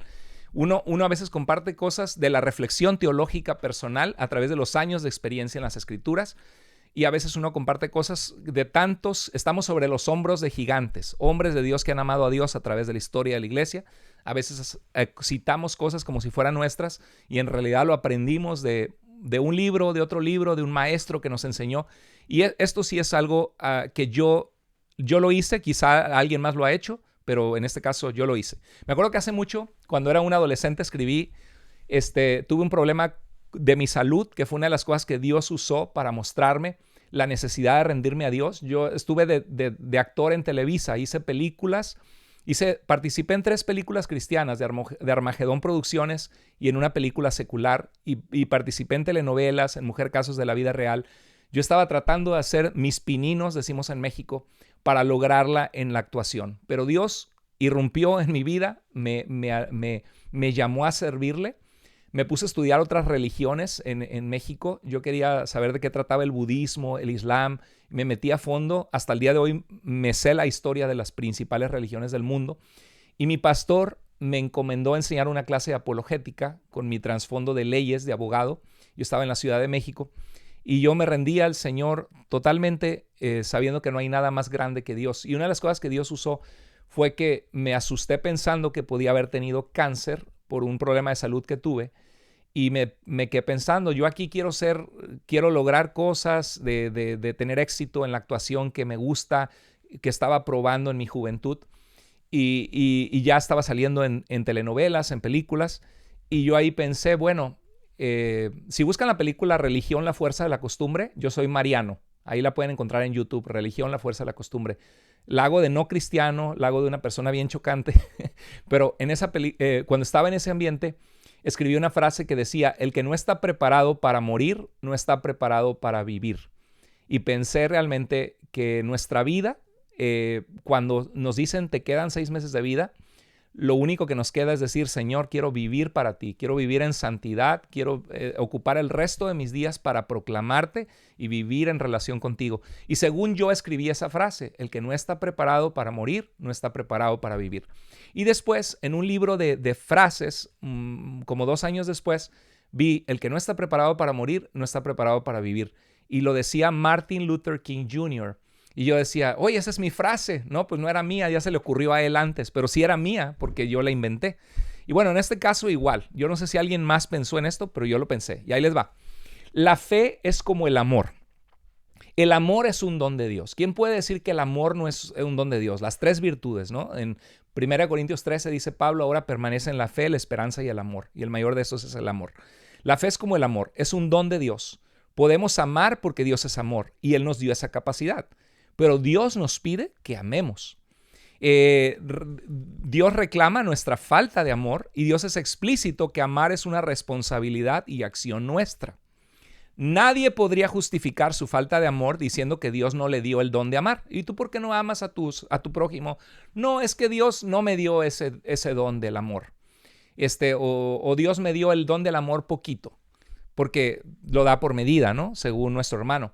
Entonces Dios, y claro, según la Biblia dice que según la medida de la fe que Dios dio a cada uno, pero ahí dice, no, pues Dios me dio una medida pequeña de amor, entonces no amo mucho.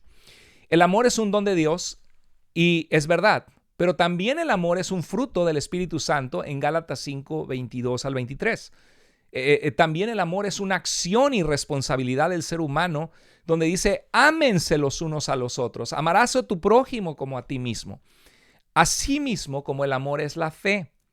Dios es amor, el amor es de Dios, el amor es un don, el amor es un fruto. Nadie podría amar si no fuéramos hechos a la imagen de Dios con la capacidad de amar y al estar en Cristo tener su Espíritu Santo que nos habilita a amar. El amor es una responsabilidad, el amor es una acción. Bueno, la fe es posible por la obra de Dios, la fe es un don. La fe es un fruto del Espíritu Santo de aquellos que ya son creyentes. No puede ser un fruto del Espíritu Santo de los que todavía no tienen al Espíritu Santo y no han sido salvos. Porque el Espíritu Santo se recibe, según Efesios 1:13, siendo sellados con el Espíritu cuando creemos. No somos regenerados con el Espíritu Santo y entonces creemos, sino creemos y somos salvos y somos sellados con el Espíritu Santo.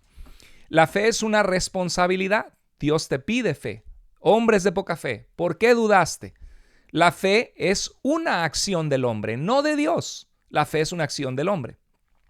La fe salvífica no es un don, es una condición que Dios en su soberanía pide y requiere fe del ser humano para darles su salvación, porque la salvación es suya, no nuestra. La Biblia atribuye la fe al que cree, Romanos 1:16, es poder de Dios el evangelio de salvación a todo aquel que cree, no a todo aquel que Dios eligió o que Dios le da la fe. Bueno, ¿cómo van todos? Ya estamos terminando. Híjoles, hice más cosas porque quería poner los versículos que hablan de que se usan en el calvinismo para decir que la fe es un don de Dios. No voy a poder leer todos los comentarios porque han puesto bastantes. Ya vemos, ahorita estuvimos 140 personas conectadas, ahorita somos 126 personas. Y gracias a Dios yo me siento feliz. Somos un canal pequeño, pero tenemos mucho que dar. Ningún pasaje de la Biblia es explícito en decir que la fe para ser salvos es una fe que Dios da a quienes elige darla. Consistentemente las Escrituras y Jesús atribuyen la fe a las personas que la ejercen. Miren, aquí yo ya lo podría dejar, pero a lo mejor voy rápido con ustedes, con unas filminas que preparé, porque Hebreos 12:2 dice, Jesús es el autor y consumador de la fe. Ahí está, la fe es un don de Dios. Jesús es el autor y consumador de la fe, no es tuya. Jesús es el autor y el consumador. Bueno, querido hermano calvinista, te tengo noticias. Hebreos 12:2 no está diciendo que Jesús es el autor de la decisión, de la confianza que Él pide como condición para que podamos ser salvos, de la decisión de recibir la salvación de Él, sino que Jesús es el autor de la fe en la que estamos. Usualmente Pablo habla de la fe en términos de confianza en Cristo. Pero la expresión la fe, dice el Dictionary of Paul and His Letters, aquí lo tengo, este es otro, Dictionary of Paul and His Letters, es diferente al diccionario de Jesús y los Evangelios. Dice, la expresión la fe se refiere al cuerpo de enseñanzas y prácticas que caracterizan el cristianismo. O sea, Gálatas 1:23 dice que oían de Pablo que perseguía a los cristianos, dicen, habían oído decir, el que antes nos perseguía, ahora predica la fe que procura destruir. Pablo no quería destruir la fe o la convicción o la certeza de los cristianos como fe, sino que quería destruir la religión cristiana. A eso se refiere. Entonces, cuando dice que Jesús es el autor de la fe en Hebreos 12:2, no está diciendo que Él es el autor de la confianza que decidimos nosotros doblegarnos a la obra de la cruz de Cristo, a la obra de su salvación, al mover de su espíritu y tienes la opción de resistirla o no. Como en Hechos 7:51 dice Esteban, ustedes siempre resisten la obra del Espíritu Santo. Entonces, 1 Timoteo 4:1 dice que el Espíritu de Dios dice claramente que en los últimos tiempos algunos abandonarán, afistemi, significa darán la espalda, rechazarán, harán deserción de la fe. ¿A qué se refiere abandonarán la fe? Abandonarán la religión cristiana, abandonarán el cuerpo de doctrinas cristianas en las que hemos creído que Jesucristo es el Salvador de la humanidad, que Él es Señor. A eso se refiere cuando dice que Cristo es el autor y consumador de la fe. 1 Corintios 12:9 dice, a otro por fe les dado, por el mismo Espíritu, a algunos el Espíritu Santo les da fe, el don de fe.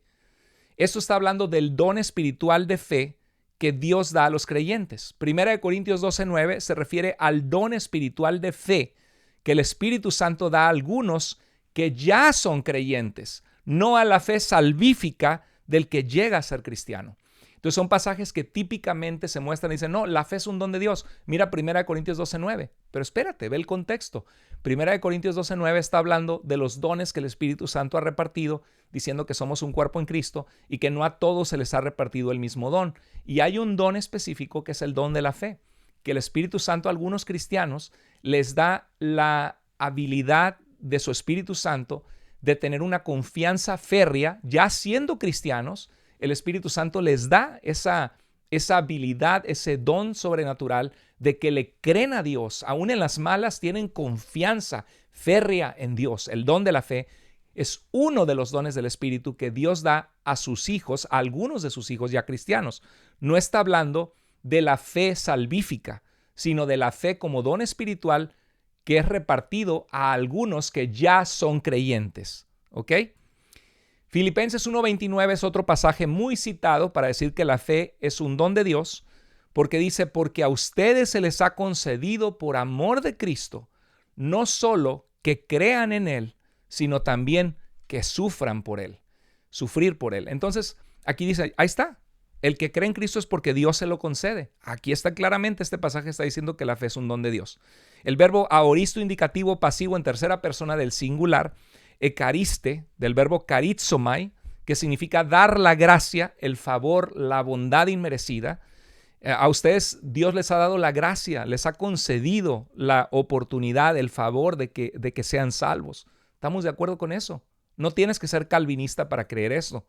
Dios nos concede en su misericordia el que podamos ser salvos. Totalmente de acuerdo.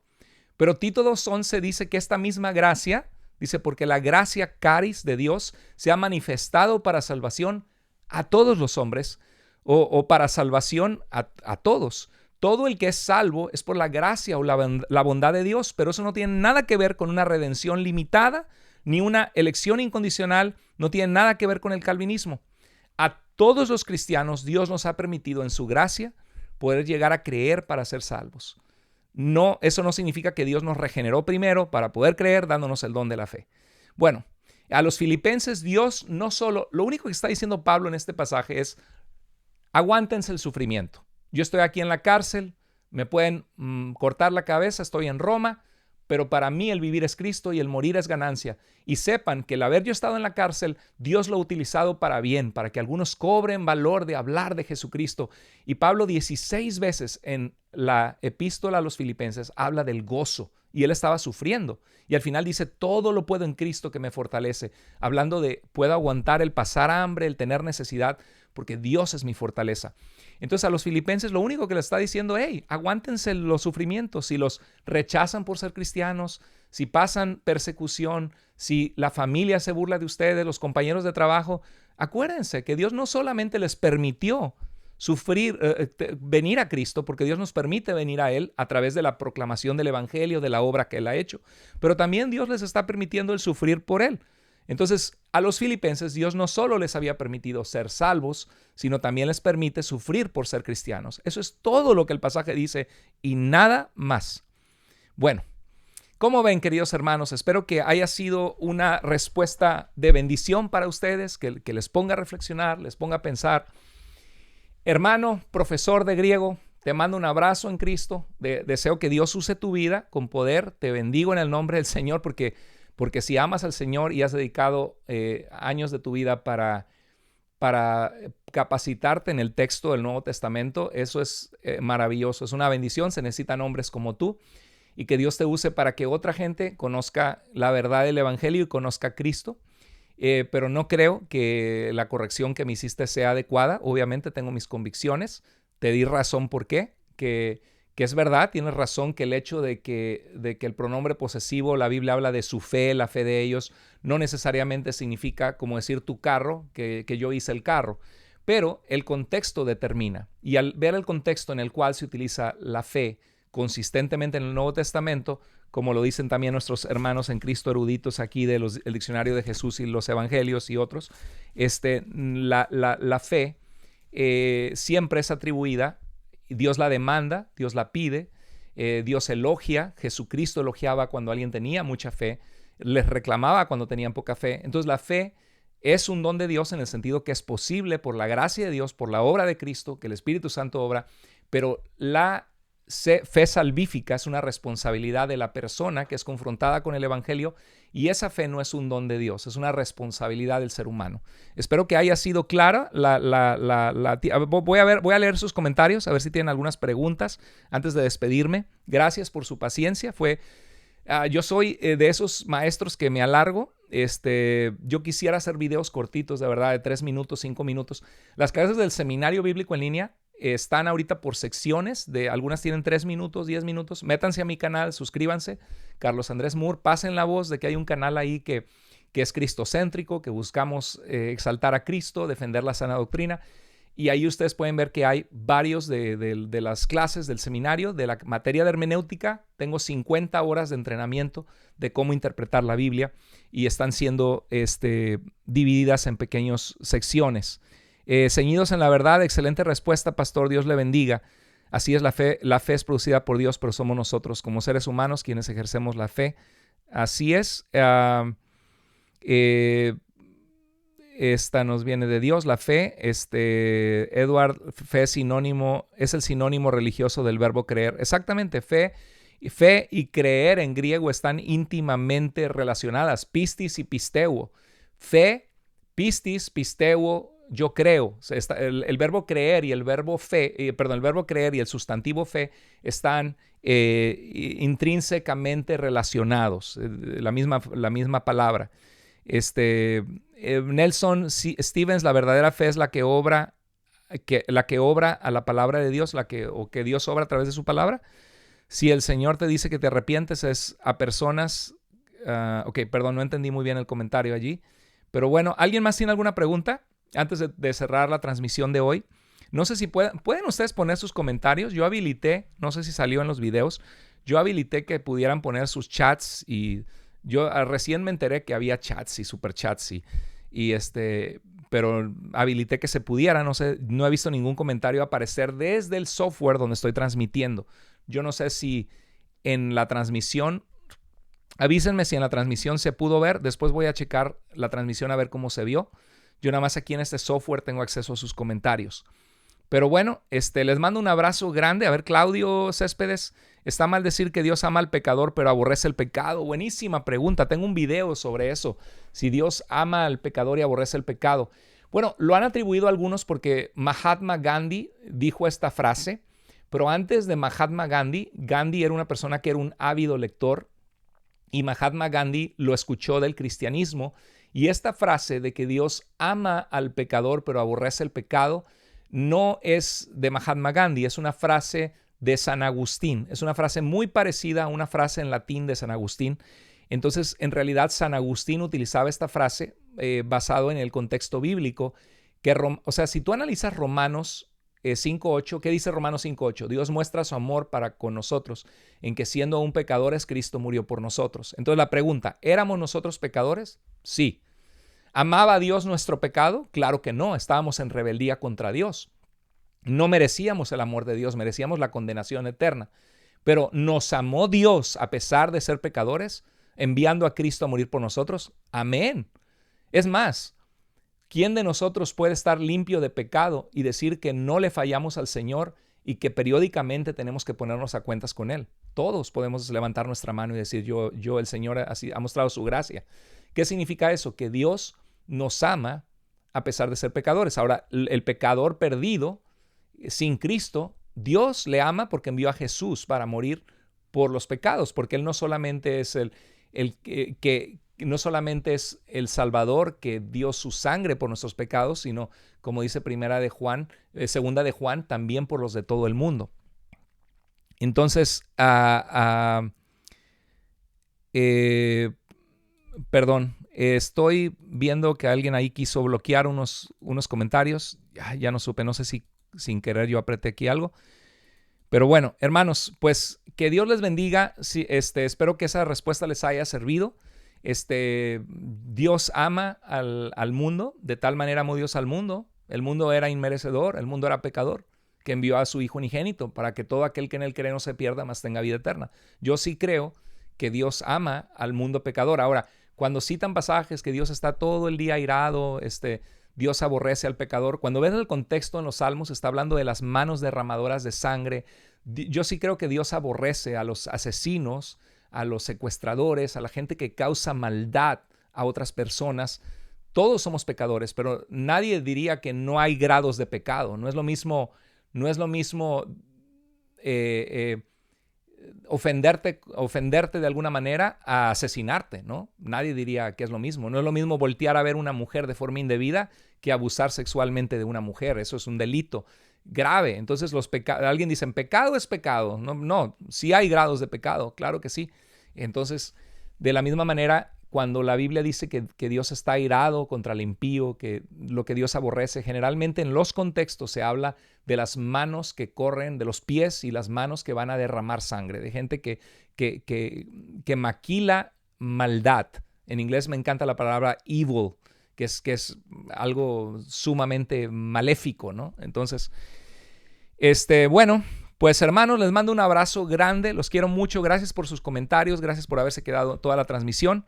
Que Dios les bendiga, comparte este video para que sea de bendición a otras personas. Me disculpo por lo largo del video, ¿qué le podemos hacer? Pero bueno, pasamos un tiempo bonito juntos. Que Dios les guarde, les bendiga, gracias por todo y recuerde, toda la salvación es toda de Dios, la gloria es toda de Dios, Dios es absolutamente soberano y separados del Señor nada podemos hacer, todo don perfecto, toda dádiva viene de lo alto, del Padre de las luces. Eso no significa que Dios en su soberanía no pida al ser humano la santidad, la obediencia y al ser humano pecador, incrédulo, la fe y el arrepentimiento, como cuando Pedro predica en Hechos capítulo 2. El Espíritu Santo obra, sí, el Espíritu Santo obra. Dios está presente en la salvación, Dios nos busca, pero Dios en su soberanía determina que la fe sea la respuesta a la obra de Él. Entonces la obra, la fe no es una obra de Dios, aunque Dios está obrando en ese proceso, pero es la respuesta del hombre a la obra que Dios ha hecho y que Dios soberanamente nos pide a nosotros responder y quiere que nosotros respondamos. Por lo tanto, la fe, de acuerdo a cómo Dios la define, es una acción que Dios espera de ti y de mí y que Dios espera de la gente. Que Dios les bendiga, les mando un abrazo fuerte, cuídense.